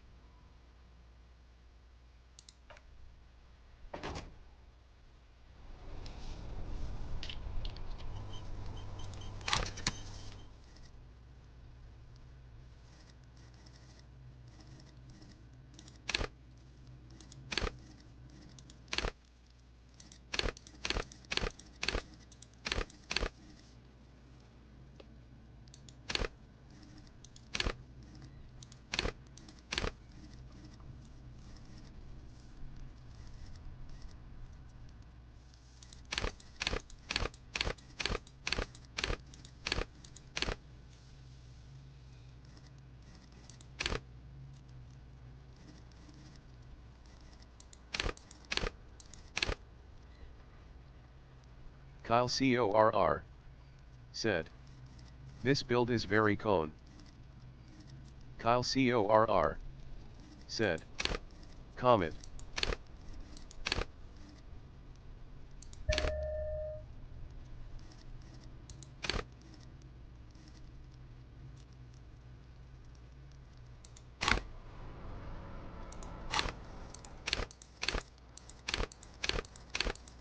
Kyle CORR said.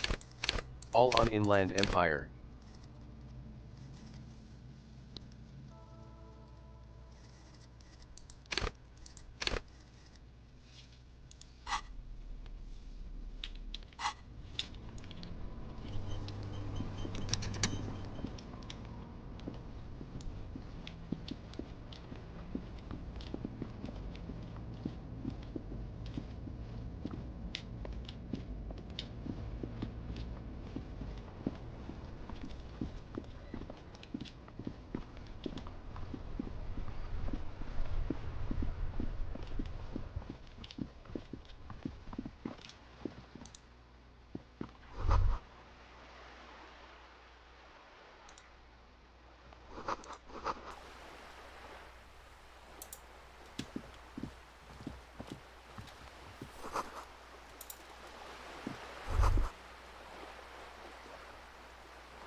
Hello, sir. Step right in. The store is open.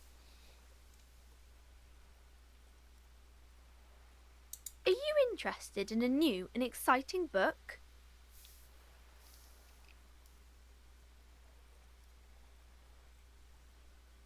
It's a bookstore, sir.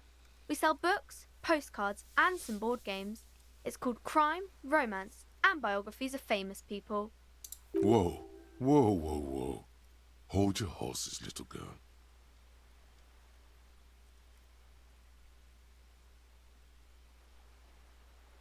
That is a book. They have stories inside them. It's like someone told you a story in a really long letter.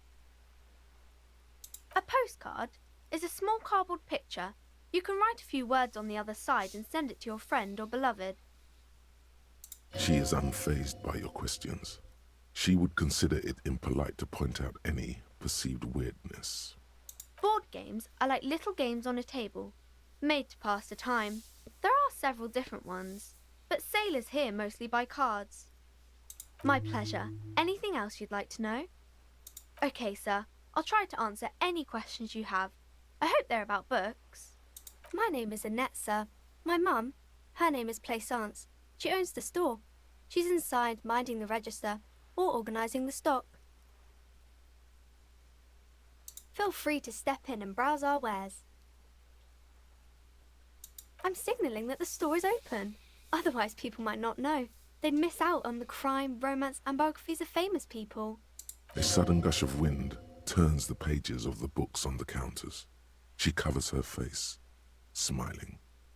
But she's cold.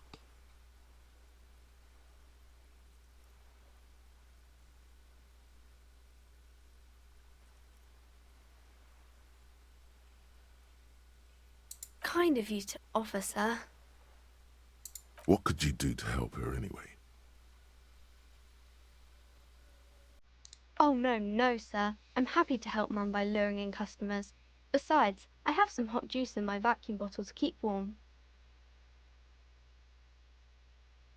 I do my studies at home at the moment. I have to help Mum keep this place running.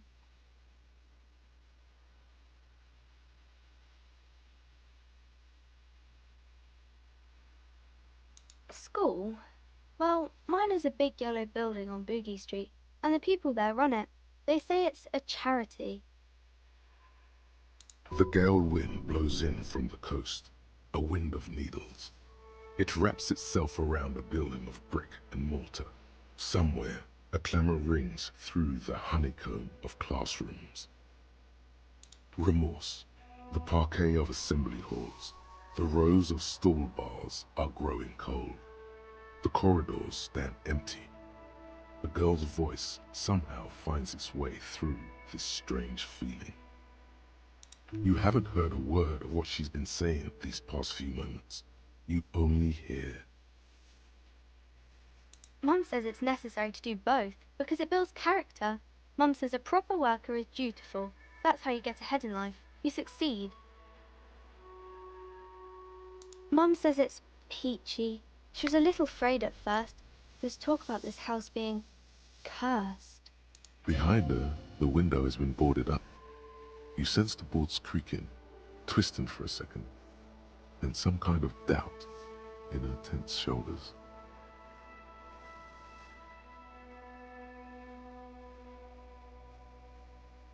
Cursed in the way that makes them say that no business has ever really thrived here, sir.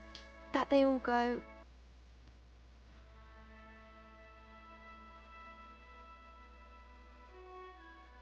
Exactly, but we've been doing fine so far. We can go into the bookstore and ask about the case, but I don't see much more to look into here. Yes, please do look at our wares inside. The postcards and board games you asked about are also there, sir. It does not manifest itself in any way. It does not exist.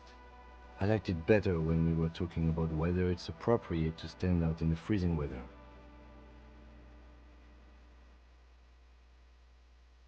No such thing.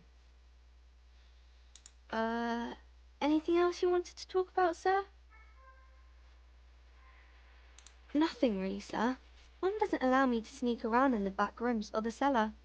I don't really know what's there. Maybe I can tell you about some of our books instead.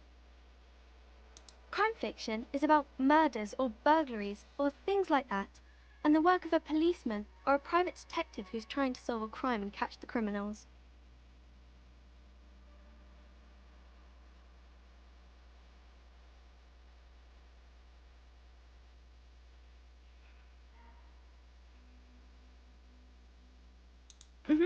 And it's kind of like a puzzle too. You can guess who the criminal is, or how the good guys are going to catch him. You don't look much like a policeman.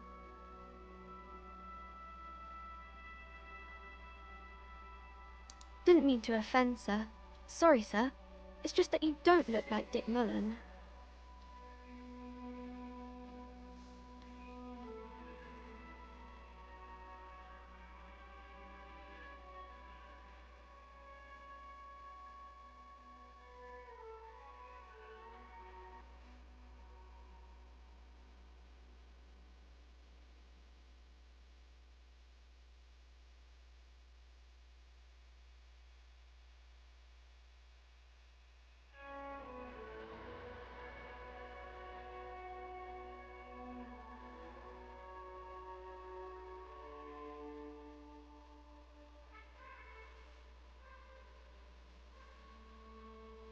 Don't say that. He's not even real. You're real.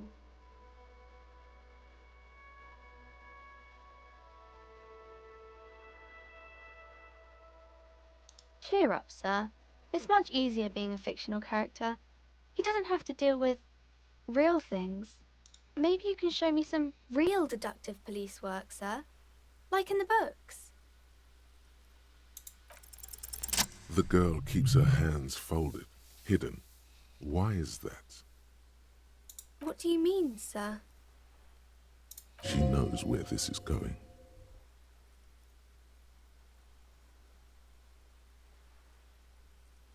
She looks around anxiously.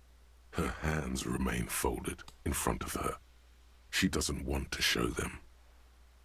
The lieutenant stands by, looking at the two of you with little interest. A facade of true professionalism. He is far more intrigued by the situation than his poise reveals. She brings out her reddened hands, her nails frayed, nearly chewed down to the flesh. And you knew this from me keeping my hands folded?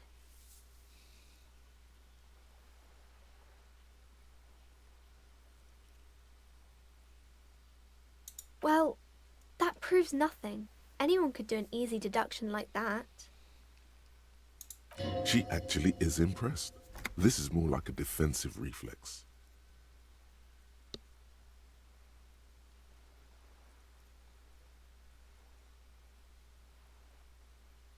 She nods, half provocative, half enthusiastic.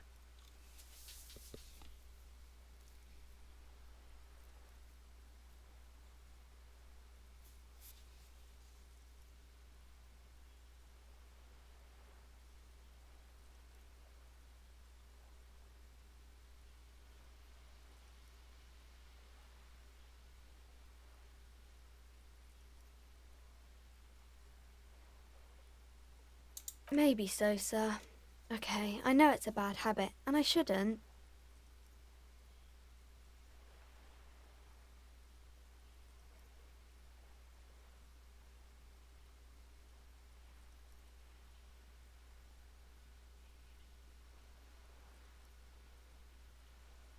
It was okay, sir. There's more that can be achieved here. Ask her to do the same. You're quite sober. The lieutenant does not flinch at the comment. He does not flinch even a single bit. He is intensely not flinching. It takes effort.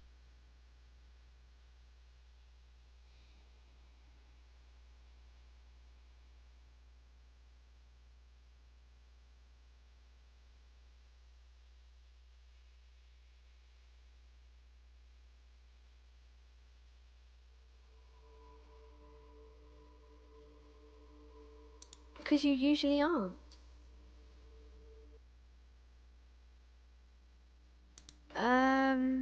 Fritz, maybe?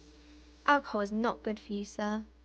There she stands, swaying on her feet, assaulted by the early spring breeze. She smiles at you. The whole situation suddenly feels familiar, somehow. It's the type of book where there's a rich lady and she has to choose between the good man and the bad man. Or there could be a story about a poor lady getting a rich man. It's about man and lady business, sir. It happens, but usually the guy gets rich in the process. Or should actually be rich himself, but has lost his family property unjustly, like during the revolution or something. Those are unhappy books, for most of the pages. People sad about what they have lost, but then it all turns out just fine in the end. These are not very common. You can't have a choice between bad and bad.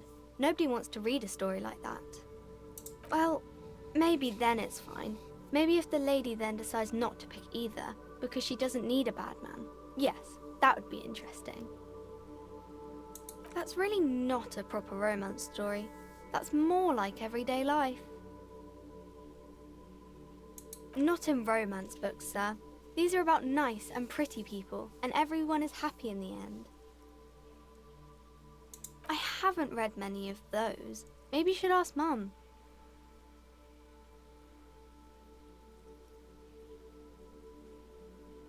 I don't think it's a romance story if the main characters break up, though.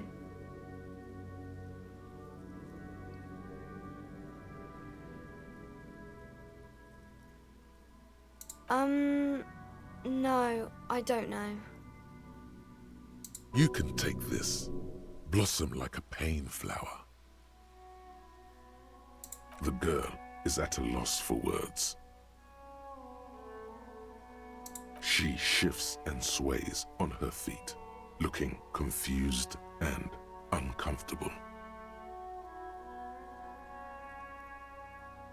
I'm sorry, sir. I don't know how to help you.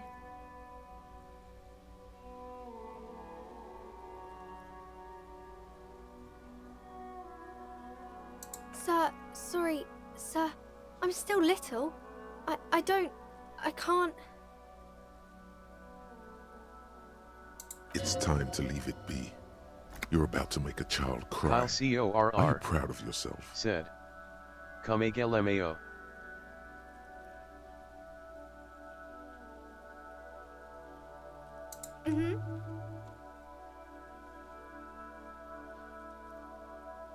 Maybe some about other books?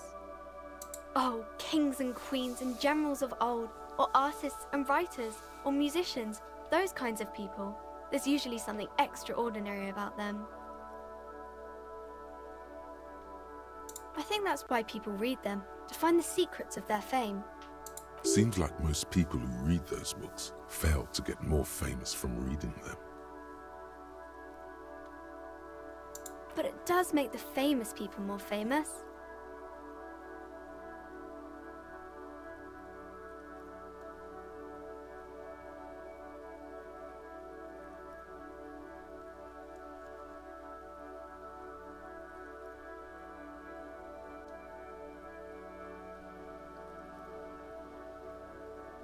Annette's expression remains ever so helpful, but she doesn't say anything. Okay.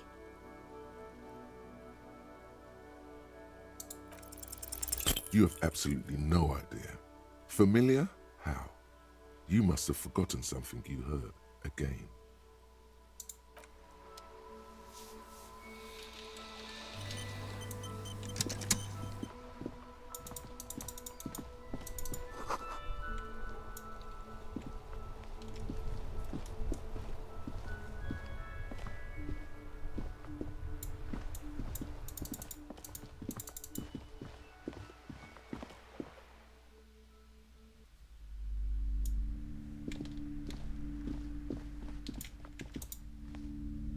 The display rack is brimming with worn paperbacks featuring an extremely muscular, sword-wielding barbarian on the cover. Nearly all the titles contain the word Heimdall somewhere. Rows and rows of Heimdall men blur your vision. You make out some titles. Man from Heimdall and the Mammoth Riders. Man from Heimdall, Return to Heimdall. And the solipsistic Man from Heimdall and the Heimdall Man. Maybe 100. Man from Heimdall and the sages at the end of the world. Man from Heimdall and the false god. Man from Heimdall and the scorched earth. Man from Heimdall, the Heimdall colonies. Man from Heimdall and the swamp beast. Man from Heimdall and the snow crabs. Those snow crabs are worse than they sound. Not even close. Man from Heimdall in hell. Man from Heimdall and the forest of slaves. Man from Heimdall under the lake. Man from Heimdall, Heimdall burning. There's even the Trial of Death, a pastoral combat game book set in the world of Heimdallaman, and so much more. Oh, Man from Heimdall. A very popular series of adventure novels. They're awfully immoral and violent books. Blood and violence, scantily clad women, epic narratives, all those mystical things he encounters. They're bound to grab those with little imagination and nothing to do. What does it matter? They're all the same. However, the customer is always right, they say.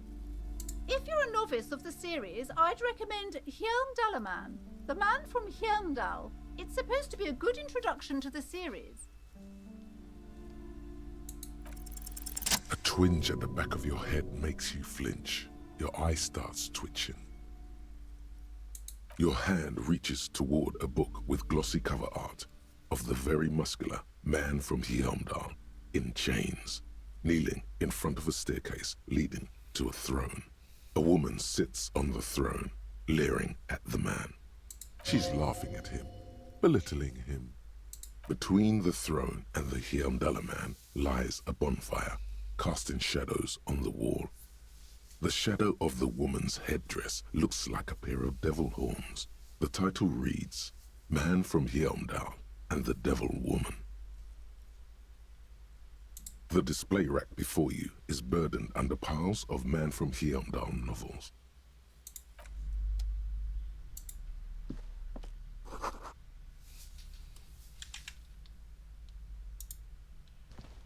The display rack is a small mountain of colorful board game boxes. There are numerous types Kyle of games for all CORR ages. A said, lot of shelf space seems to be Broadcast. taken up by Wirral-related merchandise. An endless variety of source books, lore books, and codices litter the table. The topmost book is titled Welkin Compendium, 2nd edition. There's also a large hardbound tome with intricate cover art, The Hunters of Catawak, Boreal Creature Compendium, and a Pick Your Path Kyle adventure game book CORR titled said, Tales of Wirral. Comet Cavern trying of to buy a Velkrag. book when he got no money. I'm hoping they have a map in here.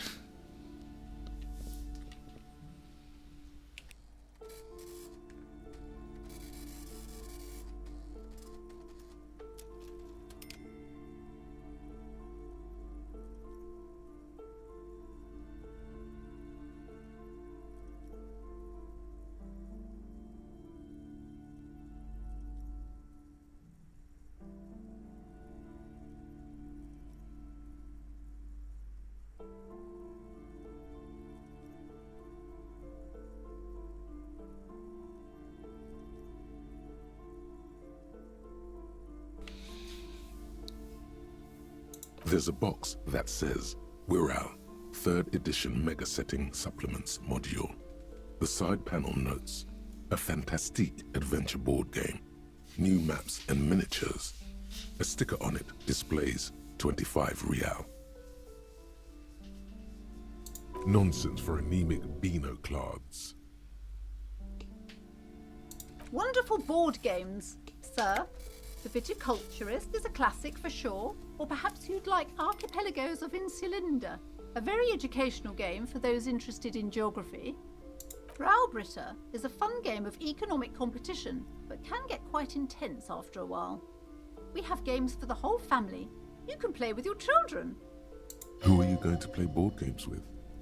Do you have friends or family?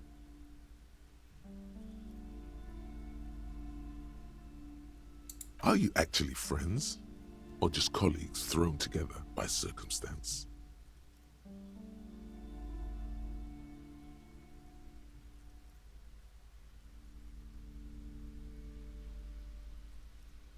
Friends are technically like family.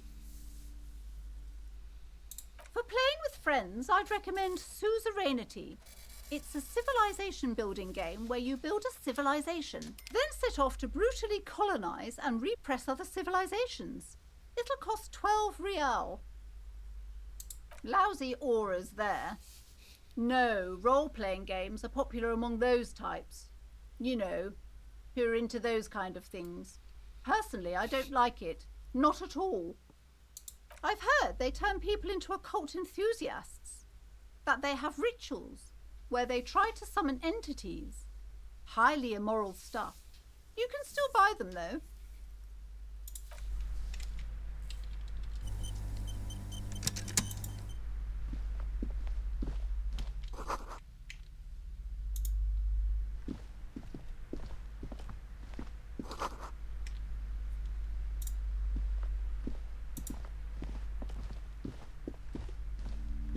Welcome to Crime, Romance and Biographies of Famous People. My name is Plaisance. Be welcome, and please take responsibility for the energy you bring into this space.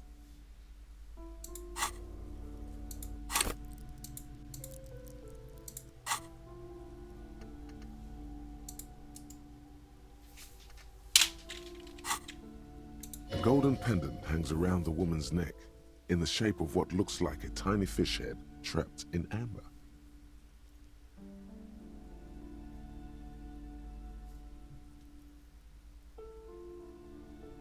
Oh yes, helps to have an anchor in these times. I am the proudest owner of our little shop of culture. She has fine-tuned her voice to find the most welcoming approach for attracting new customers. It doesn't work. Annette, yes, my daughter.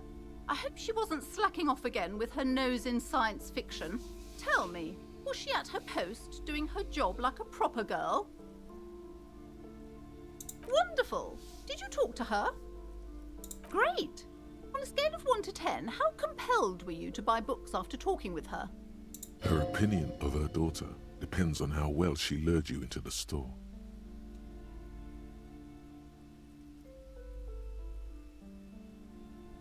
My precious, her dedication brings joy to my heart. If you have children, I hope they turn out as great as my Annette.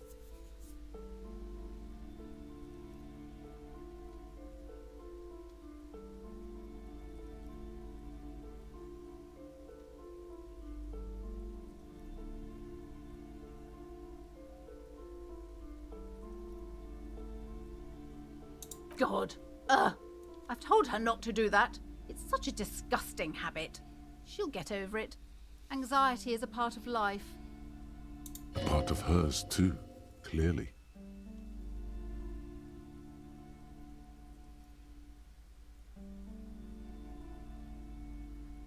She can, if she has enough willpower. This is what's called growing pains. Life isn't easy. Life doesn't give breaks. Come on, ma'am. It's obvious she can't do anything about it. You are placing an unnecessary burden on a young child.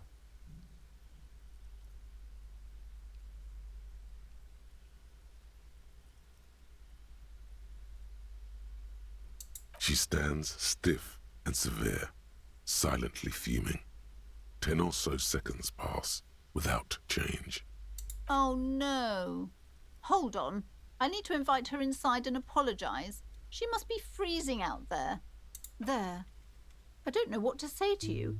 My husband, he tries to teach me business lessons.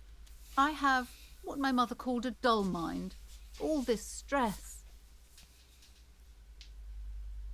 It sounds like both the husband and the mother treat her the way she treats Annette.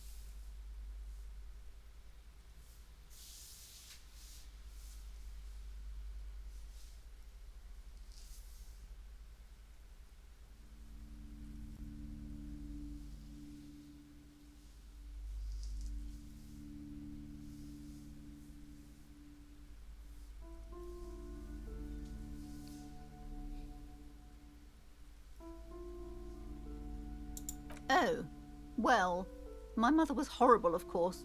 Absolutely perverse energies around that person. But my husband... My husband is completely different, of course. Yes, my husband is a successful entrepreneur east of the river. If only he were more involved in the business we're running up here. No matter. Soon we'll both be off for Grand Couronne. It's a proper place to live. One of the most peaceful neighbourhoods east of Jamrock. You may know it for its massive housing projects. Most of the buildings are empty at the moment. It's a great opportunity to get ahead of the crowds. Better times ahead for sure. He made the initial investment. Since then, he's been what you might call a silent partner. She's been too busy helping me here. So she studied at home this trimester. This is a temporary solution, of course. I assure you, I of all people understand the importance of education. She will be back in school the moment the store takes off. Yes, I'm afraid so. A real treat she is. It would be nice if she had... No, we couldn't have afforded more children, really. Not in this economy.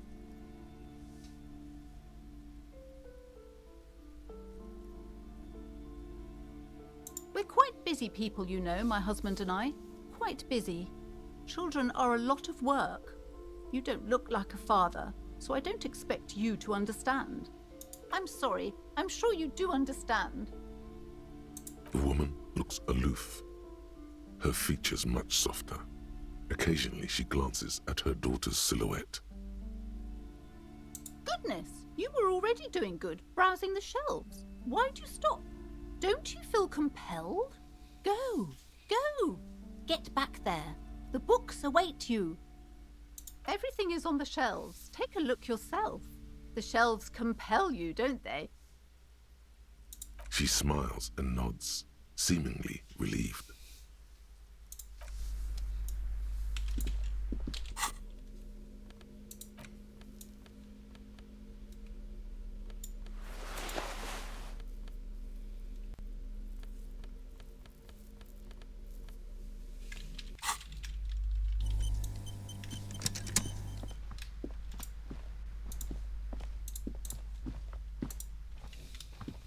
These shelves are overburdened with books from the same series.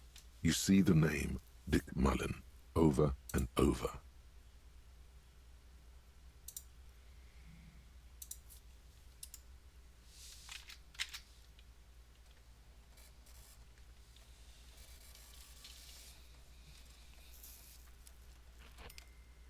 Crime fiction is a disgrace, an asinine misrepresentation of the physical attributes of the arduous everyday work of actual police officers.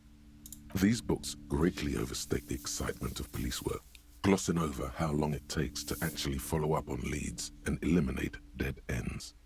Furthermore, they have no idea how hard it is to simply remove a body from a tree.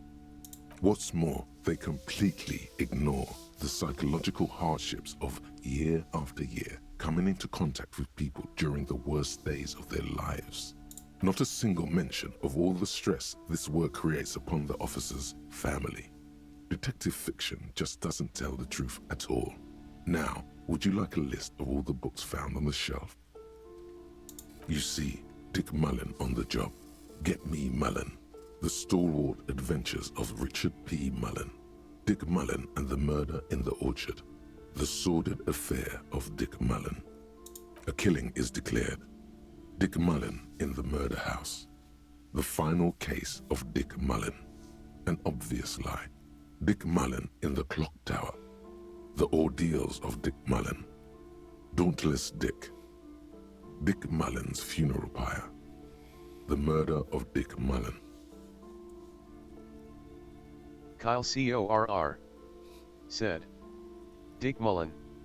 Yes, there's also The Dame Who Did It. Farewell, My Mullen. Faking death seems to be a common trope in the Mullen series.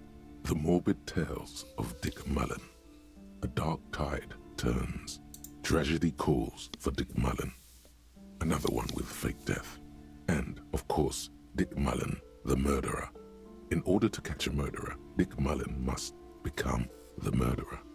Come on, this is not the way real police solve crimes. The real police are some 20 kilometers away, sitting in an armored motor carriage. Come on, Chester. Tell the story again. Again? Man, I tell that one at least once a month. It's not that interesting.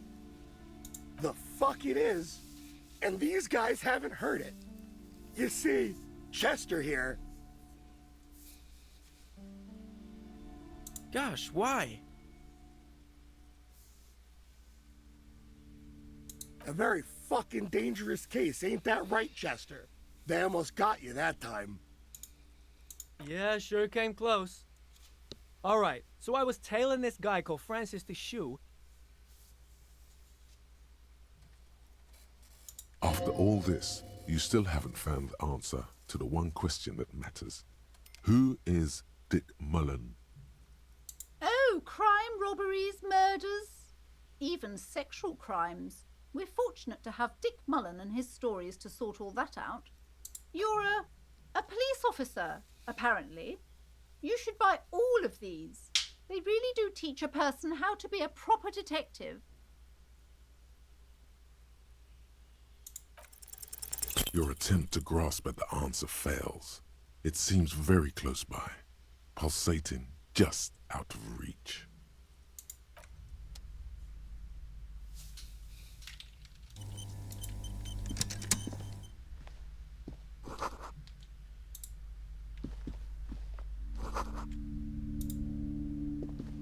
The plaque on the shelf reads, Biographies of Famous People. You see a large variety of names, none of which ring a bell. Browsing through all the books with all their names makes your head spin. None of these seem important or relevant. It's all just vapid egoism. I'm about to go to sleep. Suddenly, a particularly odd title catches your eye. It reads, High Speed Love, the tragic true love story of Jacob Irv and Alfie Delatraz, by one Cecilia Averbrook. High Speed Love chronicles the romance between two of the finest tip-top tourney racers in history.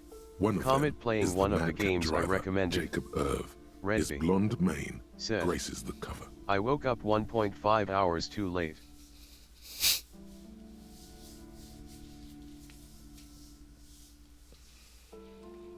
Next to Irv's life story, you see a slim biography of an Occidental rock star called the Anti-Star. He's famous for shooting morphine into one of his eyeballs and cocaine into the other. Next to that, Rivasholian radio personality Guillaume Bevy stands in front of a rundown drug den. He's a permanent fixture on Channel 8, reporting on real-life crime and ruining cops' days. I really must insist you buy one of the books. Reading them is not for free. Do still browse though, but not too long. She understands she has erred against the customer and immediately corrects course. I'm sorry, I did not mean to rush you. You are browsing. Go ahead, take your time. Time is commerce. I would say... The Greatest Innocence. Yes, most certainly. It's an important educational tool delving into the depths of history, religion, and their relation to innocentic power. A very influential historical figure, but surely I don't have to tell you that.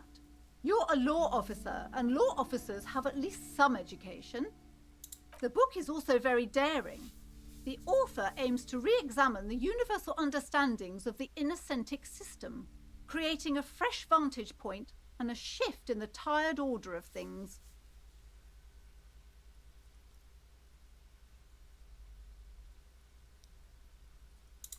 Certainly, it's prudent for a person to have at least an elementary understanding of history and society. Imagine the chaos we'd be in otherwise. You feel like you should get this one. Definitely. It's important somehow. There's something personal inside.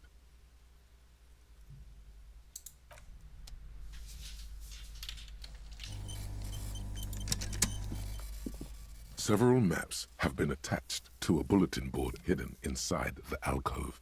They're held up by small pins. The board has come loose from one corner. The maps look old and faded. Your eye catches a map of Insulinda, a map of Revachol, and a map of Martinaise. The north coast of a verdant island is shattered by the delta of a river. It is the River Esperance. Countless bridges put the shards back together, connecting city blocks to river islands. La Delta says a great artificial heart in the center, teeming with life forms and construction. To the east, rolling hillsides, Le Jardin, Stella Marie, the suburbs of Saint-Baptiste, swallowed up into the megacity. They sound rich to you. This is Rivachol East. Houdon, it's somewhere to live, not bad. Then there's Jamrock, it's bad. People shouldn't live there, but they do. Then Forburg, it's almost as bad and much larger. Then Coal City, it's the worst. It's so small you can't even see it on the map. No, wait. There it is, north of Jamrock, the strip of coast next to the Greater Rivachol Industrial Harbour. It looks downright despondent. It's almost Coal City, to be honest. No, Coal City is worse. A charred limb. Rain falls on its slick black streets. And then there's the burnt-out quarter in the heart of Jamrock. Is it cold in this bookstore? Or is it just you? No, this is somewhere to be. This is all you have. But it's still something. Streets and sodium lights, the sky, the world. You're still alive. I'm sorry, officer. The map of Martinaise is the only one available. The other two are not for sale anymore. And besides, you could scarcely afford them. They're quite valuable, though they might not look it. The map of Martinaise is 90 cents, though. That old thing? It's an out-of-date map of a tourist location that never was nor came to be. From when some design studio people tried to spruce the place up 4 or 5 years ago. They also renovated the horse statue, set up those coin-operated viewers, and designed the new street lamps. They didn't get that far, for some reason. A shame the project never got going. Would be nice if someone fixed Martinez up. All these ruins are bad for business. It's not really a map. It's a tourist thing. A picture postcard with buildings on it, drawn from an isometric perspective. A date in the upper right corner says 48. Still, it's detailed. Could be pretty useful for scouting ahead. You see the jagged boxes of an industrial harbor, even the whirling in rags there.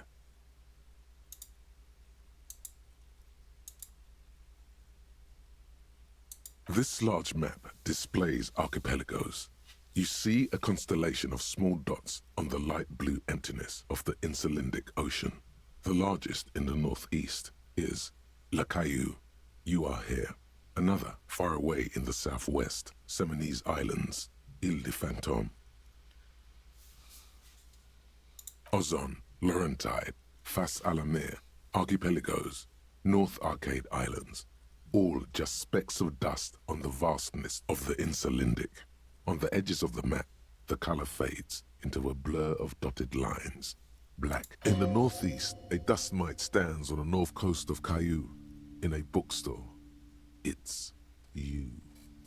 Radiating outwards from you, the suzerain Revachol. With a radius of 80 kilometers, still, the crown jewel of this Isola would be barely visible. You can, on Caillou, Revachol, a single black star, on Ozon, Fondelier, and Vilmandu, on archipelagos, Croyan Moran, Villiers, on Seminine, Olduvai, and on Laurentide, Deora of the Seven Seas. Lost little pearls of light, tiny fires in the dark. The ocean breaks apart into a tangle of cosines and azimuths, all pointing into pale nothingness. Windy is the north azimuth. Grad is the northeast azimuth. Samara is the east azimuth. Seol is the west azimuth. Isolas, they're called. Connections to other worlds. Words past the Insulindian, unknown to you. You only know you've never been there. You have little idea what they are. Distant stars, gods, but looking at them makes you feel almost non-existent. Whatever they are, the Isolas are immeasurably large compared to you, and very, very far away. Perhaps they are gods, gods of distance and outer dust.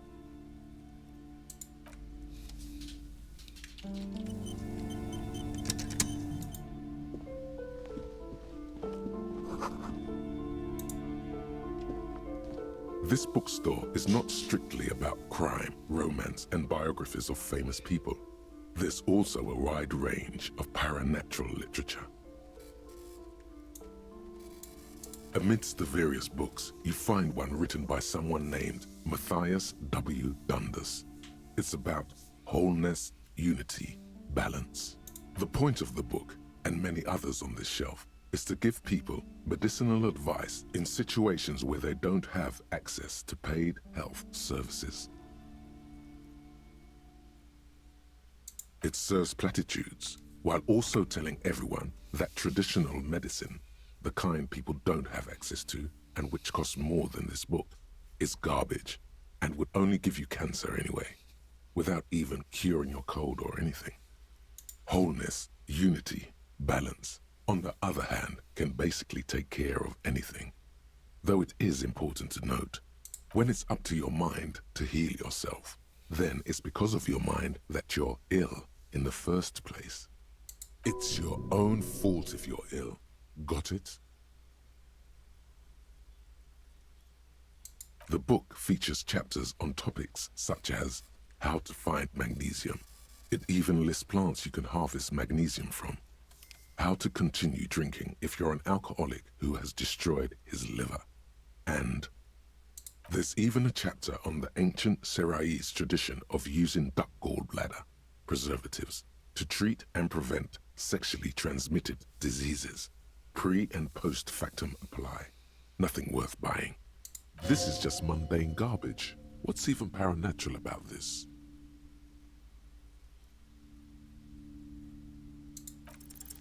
The throbbing in your head increases with every passing moment you gaze at this shelf. Suddenly, as if out of nowhere, a small green book becomes apparent. The title of it reads, Medicinal Purposes of the Pearl. The book contains very little explanation on the matter. This knowledge seems to be taken for granted. The book contains descriptions of various pseudoscientific therapies, alternative medicines, and folk remedies involving the pearl, also known as le territoire. For example, it recommends vigorously swatting one's naked body with a venik or hand broom, made from the leafy twigs of a young birch tree from the near pearl. Even better if you can find someone else, preferably a large man dressed in nothing but a towel, to thrash you while you're spread naked and helpless on a cool slab. It is supposedly invigorating and good for the circulation. It also recommends consuming distilled spirits like vodka or whiskey that have been aged in the pearl. Readers are instructed to cover these jars in a shallow hole just inside the pearl and leave them there for 30 to 60 days, depending on the potency desired. Among other benefits, it is alleged to restore a damaged liver to perfect health.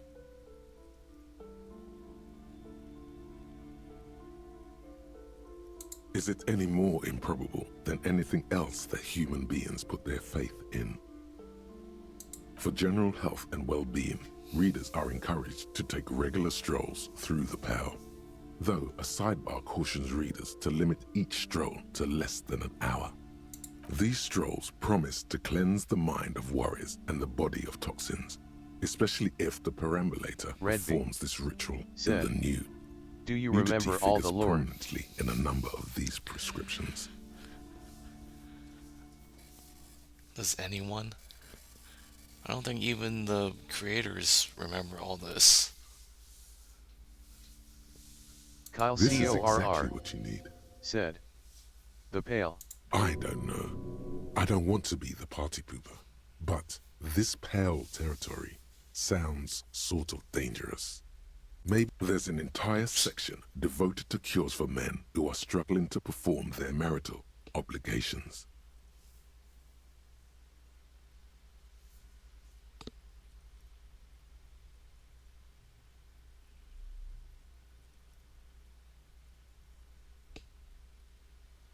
You close the book and return it to its place on the shelf. Sir, please, no browsing in that shelf.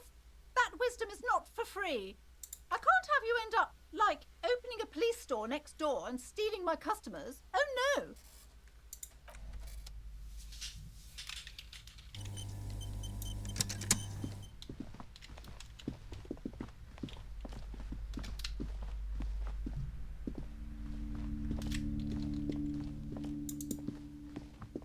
You see a set of tattered curtains blocking the way to another room. A strange cage-like trinket dangles from the curtains. Excuse me, officer. The back room is strictly for employees only.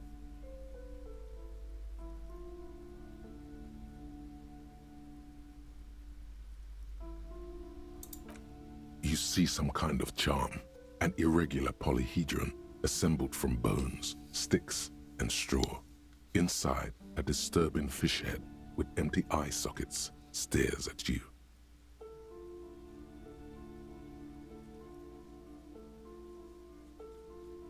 Aside from poking at it suspiciously, there is nothing else to do with the fish head charm at this time. The curtains remain shut before you. Nothing. Now please go back to browsing the books.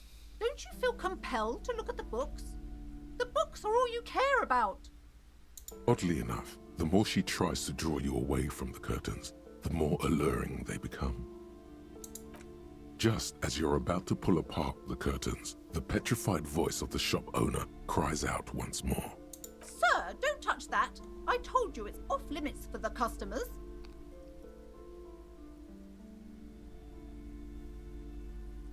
Parapsychologically speaking, we're done if you decide to open them. I won't be held responsible for the consequences. It's too dangerous. She looks away, mumbling. Why is everyone always messing with the curtains? Why can't they just buy books like normal people?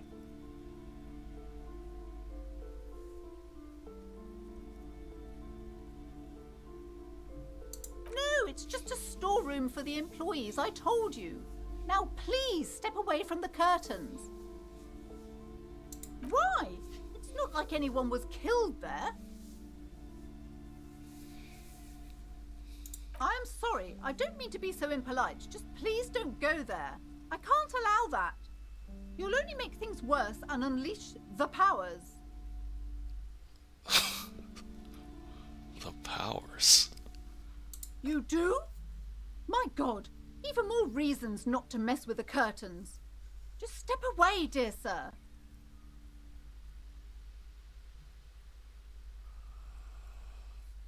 No! Please just talk to me, officer. Come here and let's talk this through before you decide to do anything extreme. Lies. Rip them open, we say. There is something mysterious about the curtains. Be careful. The curtains, tattered with age and covered in dust, hang before you, as if taunting you. You see a dimly lit room full of dusty furniture and trash. A doorway stands in the back, covered in dozens of scary little cage-like trinkets, your shadow looming over it like an omen. I warned you, you're unleashing forces beyond your understanding.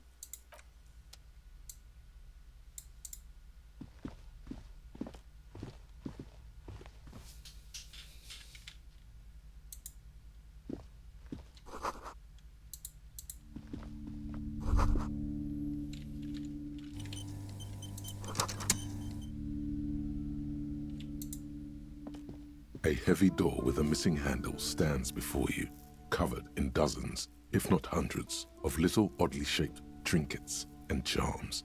It appears to be locked. What if you just break it down?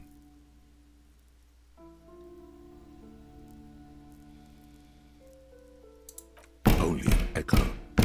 No one is there. That's right. Take in your surroundings. You need to have a solid ground and a proper posture if you want to succeed. Steady breathing, solid core. You've got this. With one shoulder forward, you're ready to smash into the door like a battering ram. The room is dimly lit and littered with old barbershop rubbish, but the path to the door is clear. It's made of a solid block of wood, but it has stood there for ages. The hinges are old and coated with a carmine layer of rust. It should be doable.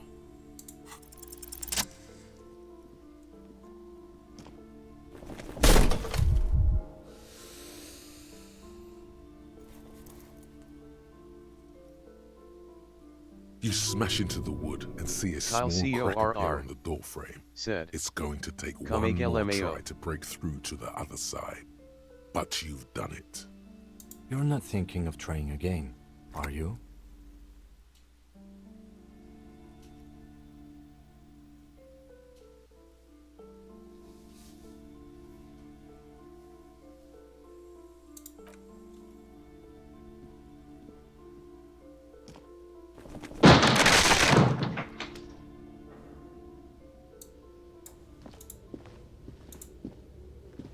What is this place?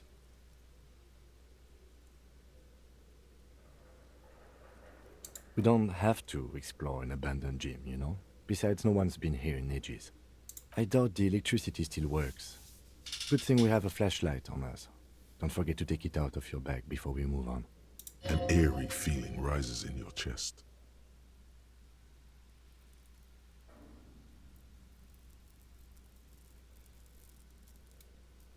Yes, because it's closed. No need to look for supernatural explanations where a banal one will do. Now let's move on, shall we?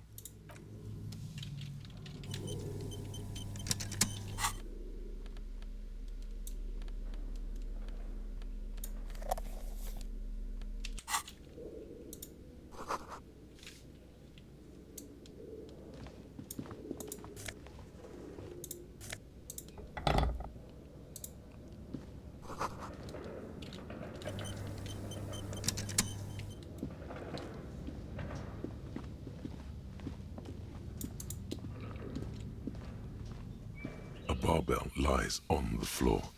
The color has worn off its weight plates. It's 60 kilograms. Your triceps hum at the sight of these weights. Show the world what kind of beast it's dealing with. Lift them. Why does it feel so familiar? No, it's not that. It's the stale smell of rubber, the squeaky sound of sneakers, your bruised knee against the mat, and a whistle. Then the feeling is gone. It's just a memory. A memory Kyle from CORR another life, when you said, were young and fit.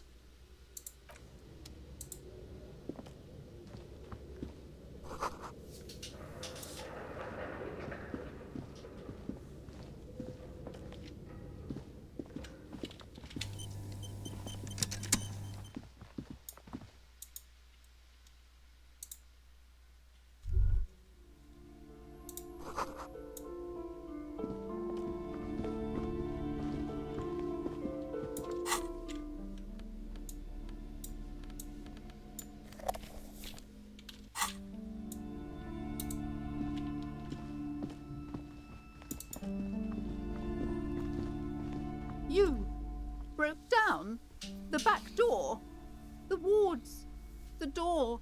It's all gone now. Dark psychic energy leeching onto my shop.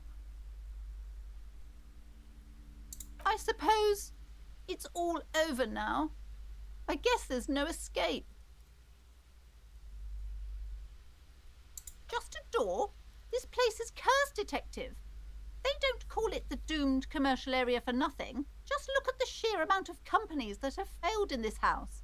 I hope you're happy now. Happy that you've ruined everything. Now that you've broken the door, the curse is coming to get me as well. Of course you didn't. You're nothing but a policeman. All right. You know what? I'm willing to let you investigate the doomed commercial area. We are set on the path. There's little else to do. But before we go on, tell me, did you encounter the malignant entity?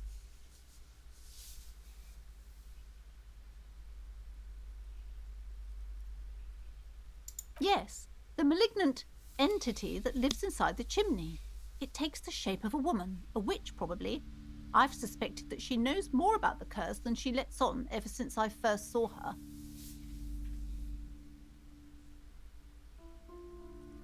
No, this chimney is part of the building's central furnace, and it's enormous. She has barricaded herself behind some metal security curtains. God knows what she's doing there. Some unnatural magic, I assume. You should go find the entity and ask what happened to all the companies in the building. And do return to me after you've talked to it. I'm quite anxious to know what she has to say about the curse.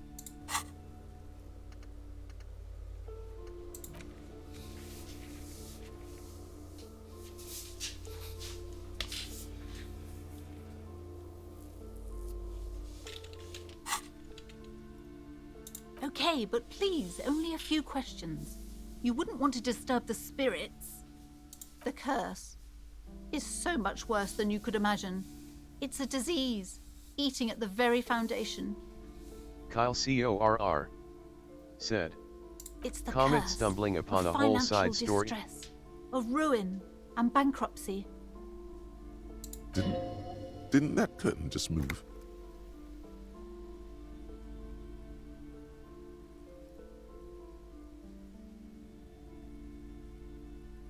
It's not just that, officer. We're dealing with something supernatural here. It's the cacodemons, feeding off bad business practices and disappointing income statements. There's something wrong with this building, I can tell you. Ever since I arrived, I've sensed an eerie, lingering presence, as if I was unwanted here. Sounds familiar. Truly so? Perhaps the dark energies are leeching off you. You shouldn't stay in the store too long. It may be dangerous. It's not good to talk about the curse, not in detail. The negativism, it's dangerous. Talking about the void wraiths angers them. Such wraiths may prove a formidable enemy. Suit up. I've contacted numerous parapsychologists and even a pair of Simonese mediators. They provided me with the wards.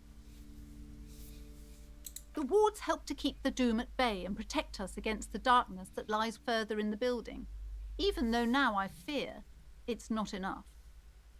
Oh, this? No, it's a special Himian amulet, blessed by desert pygmy shamans, with a spell of compulsion. It's to compel people to buy books. There are numerous spells cast throughout the store. I had the books anointed with a different inducement spell, for example. It's guaranteed to boost sales 15%. Yes, the Simonese are very crafty and their wards are extremely powerful. Lesser wards simply won't do here. The woman looks aloof, her features much softer, occasionally.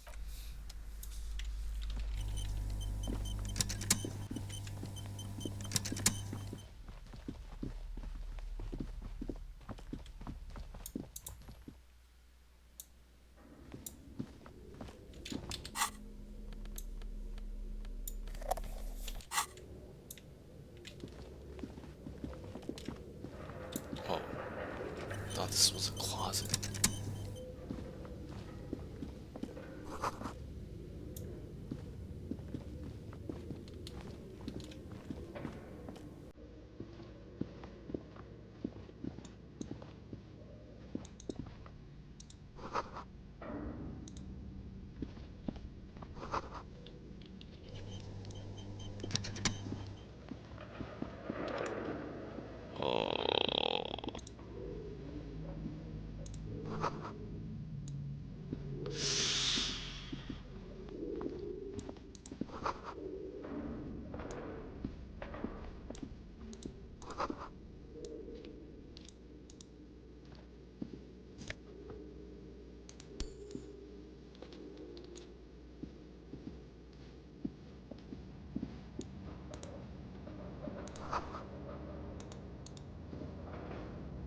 Kyle CORR said, money.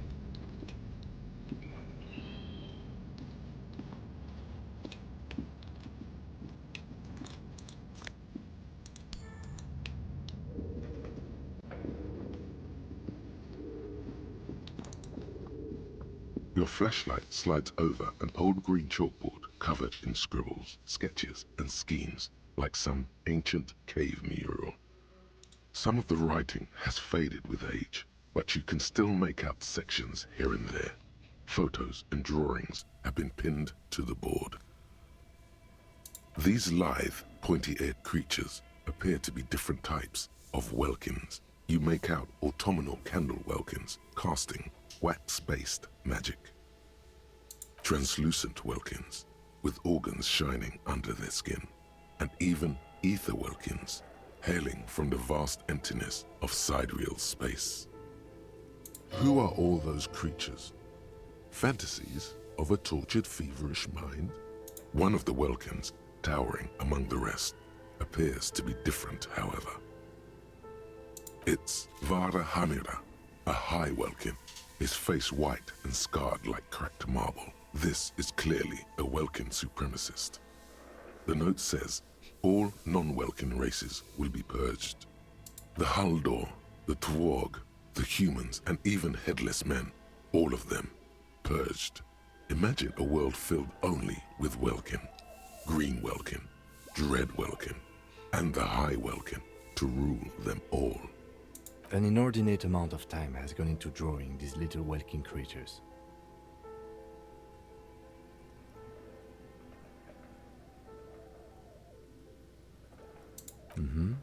Political commentary. That one has a great beard, too.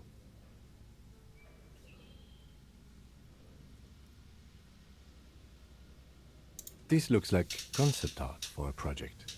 It's not really real. Some people really like building a world, I think, even if it's just for a game. Just look at those details. So much effort. And for what? All gone. The photo collage depicts barren, icy landscapes wrapped in perpetual night. You see permafrost and glacial landforms, dead trees grown in under the snow. Entire oceans have been frozen from shore to shore. There are pictures of settlements on dried-up riverbeds, abandoned in a storm. Animal corpses in the dark, carcasses and bones. Albeit dark and cold, this vision also feels cozy in its own way, like eggnog or morphine, a much-needed respite from our own world. A pinned postcard reads, "The heat death scenario. A desperate fight for geothermal energy engulfs the world as Wirral becomes untethered from its sun, drifting through the universe." This is a monthly calendar from the year 50. Cryptic words like sprint, daily minimi, and GPI span the marker-drawn grid, the grand scheme of production and money. As time goes on, the numbers in the boxes grow rarer and rarer. The board becomes an empty snowfield in the final days. Only failure and regret dwell in this region. Looks like they didn't make it. A note in the bottom left corner of the chalkboard says, "See the prod schedule filament for details." The handwriting is only partly legible, but you can still make out 3 slogans: "Call in, tune out," "Wirral untethered," and "Heat death of the universe." Outside, a cold wind wraps the building in its bosom. Snowflakes in the wind. An old woman passes what the locals call the doomed commercial area. She tries hard not to look at the bookstore windows. It's unwise.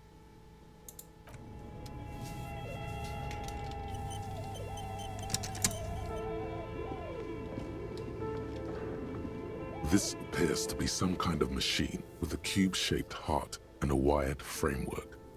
The keyboard has a rectangular on-off button. A piece of paper still hangs from the printer. A radio computer. Just sitting here without anyone inside.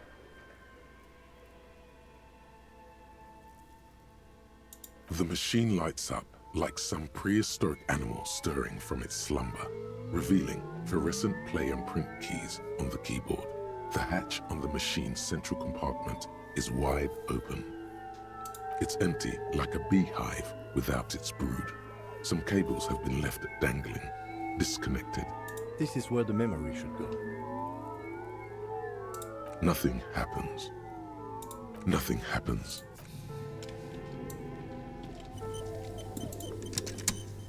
This old fireplace is covered in lines drawn in blue and red marker, the mesh spreading over the stone like blood vessels on alabaster skin. It looks ghostly and strangely ancient. A diagram for summoning some time-forgotten being. The symbols seem very esoteric. Radio frequencies, it seems. UKV 123.6, UKV 123.7, UKV 123.9. Some written notes, too. Sparse and cryptic. Unclear. It looks like a cardiovascular system split into veins and capillaries. Very advanced. You think so? The web is comprised of radio stations, all lead back to one red heart, titled the Game Master Frequency. A note says, this one can listen in on any station it wants. Looks like a surveillance program. Someone very important. The leader of a massive on-air game built by these people. Whoever decides to call in to a call-in station, it looks like. All of this is gone, left unrealized.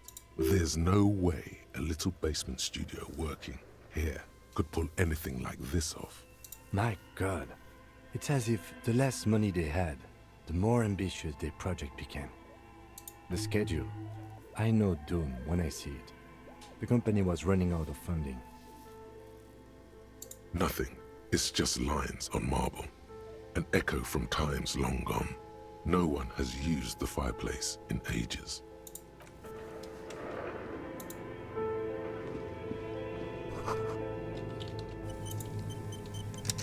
Okay. What do you think is going on with that computer, chalkboard, and fireplace?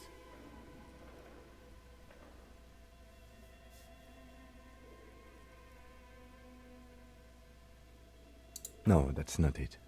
I think it looks like one of those popular pen and paper role-playing games. Only these people were trying to automate it, make it work on radio computers.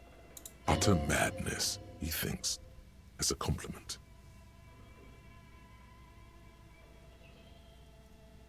No idea. They stopped filling out the schedule on the chalkboard.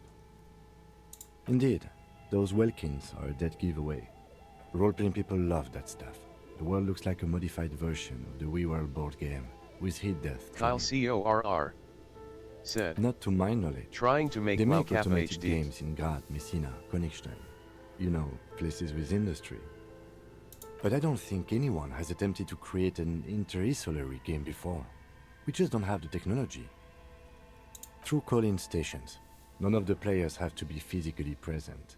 Anyone in the world can participate in the game, as long as they have a two-way radio. Then there's the game master frequency that listens in on the smaller call-in stations. I think that was supposed to coordinate the stories, functioning as a master of ceremonies of sorts. His fascination has swept aside other concerns for the moment. He's a little hooked. Indeed, it's ambitious and untethered from reality, but...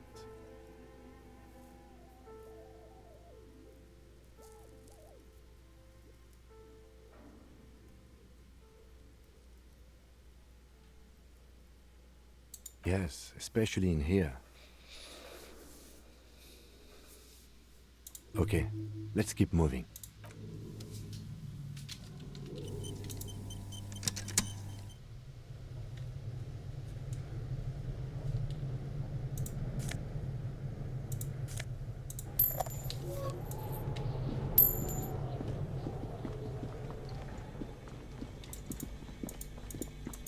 You see a terrifying ice bear with a strange compartment in its belly. The door is covered in frost and the bear's eyes are glowing red. This ice bear is a hyper-carnivore. Be careful. Kyle CORR The said, lieutenant doesn't answer. Down the rabbit His hole. eyes are glued to the animal. A sharp slice of light shines out from its mysterious belly door.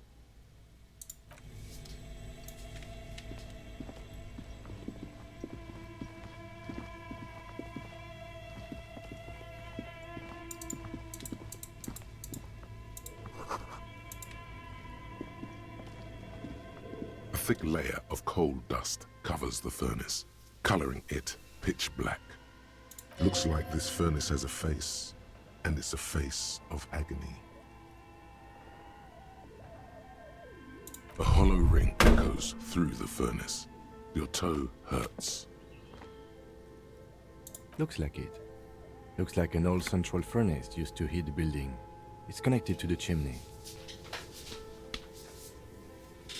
No one has used it in ages. No signs of any recent fire. Only dead rats. It's dark and grimy here. In the darkness you can hear chatter. It's coming from above. A voice or several voices talking to each other. Near the smoke chamber, upstairs. What are you doing?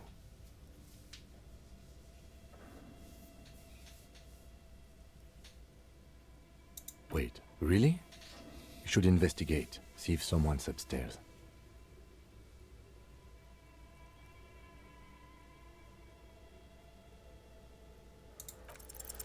Something breaks loose in you.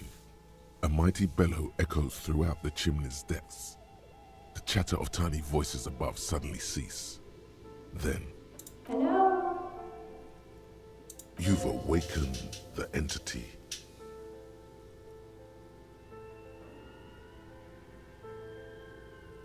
Hello? Did you say anything? I can't hear you. Please come upstairs. There's a safety curtain on the second floor. I'll open it. You hear a low rumble upstairs. The sound of a curtain being pulled aside. After you, officer. A lush layer of coal now covers your skin, sinking into the wrinkles. Your hands look ancient. You feel the spirit of Ramut Karzai, ancient hero of Grad, pulsing through you. All that's left is to cover your face in war paint. 3 dangerous stripes appear onto your cheeks, telling stories of your wild soul. What are you doing? Please wipe your face clean, officer. You can feel your cheeks turn red under the lieutenant's gaze. You look like a kid, not a police officer. Even the war paint can't conceal the embarrassment. Thank you. So, where were we? You're right. The rooms do look like they're connected. But malignant entities don't exist. At least not the supernatural kind. Then what was the chatter you heard?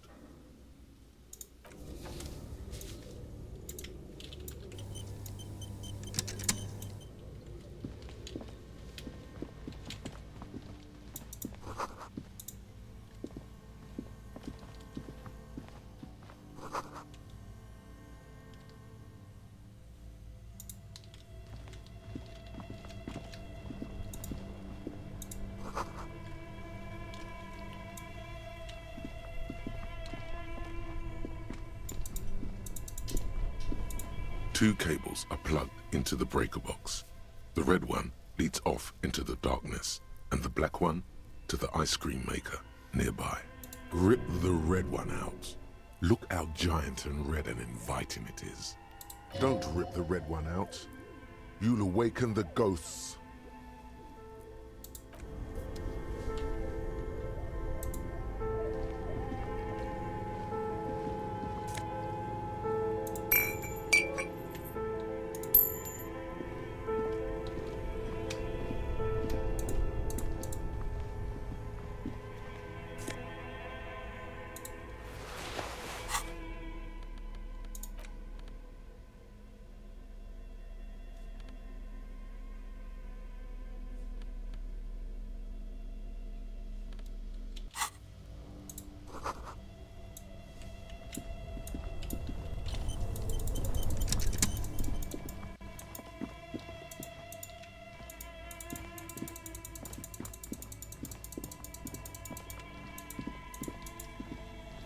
You see a terrifying... This ice bear is a hyper-carnivore. Be careful. A gust of freezing cold air rushes to greet you. You hear a low grumble as the bear regulates itself. This is the inside of a refrigerator. The lieutenant takes a peek inside. His hand has found the holster of his gun. The shelves are empty. All you see are crumpled ice cream wrappers with the brand name, Revachol Ice City. A handwritten note has been attached to the door. The fridge is huge. You pocket the note and the little fridge magnets keeping it on the door. You've acquired an interactable item. Investigate this item further by going to the Interact tab in your inventory.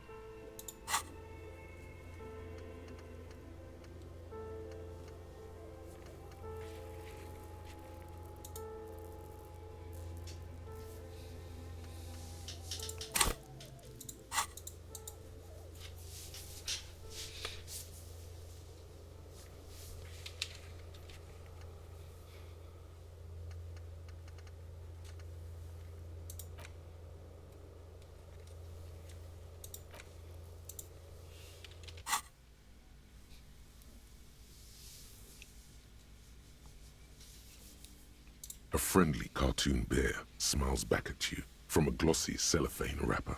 It looks nothing like the fridge. Good question. It looks like an ice cream fridge. I know. What an unfortunate marketing choice. What is even worse, the bear is still costing them money to this day. The fridge buzzes with energy. The electricity bill on this thing must be catastrophic.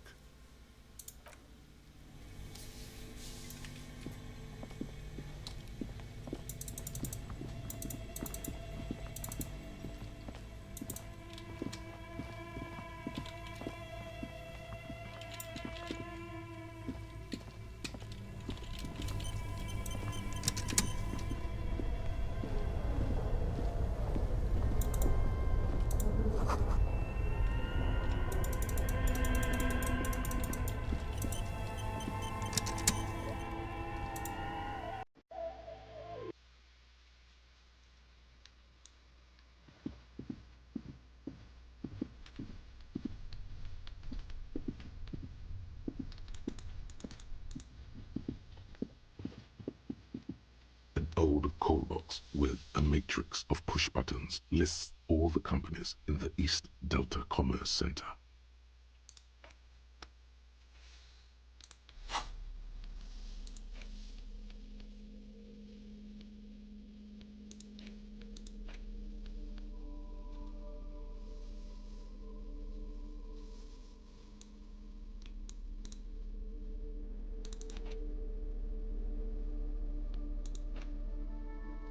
The note is written with a blue pencil on a piece of lined office paper.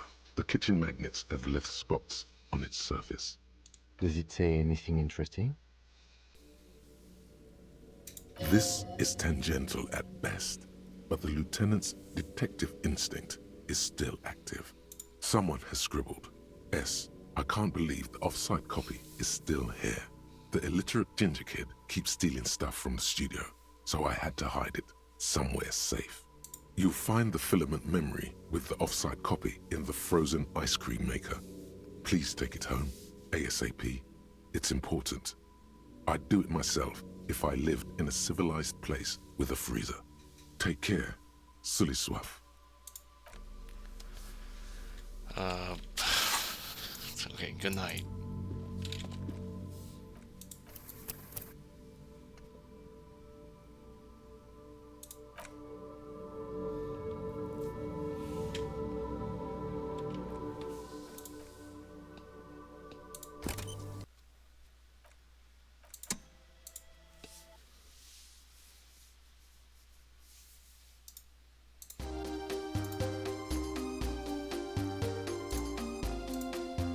Comment. Said. Twyka get a bot.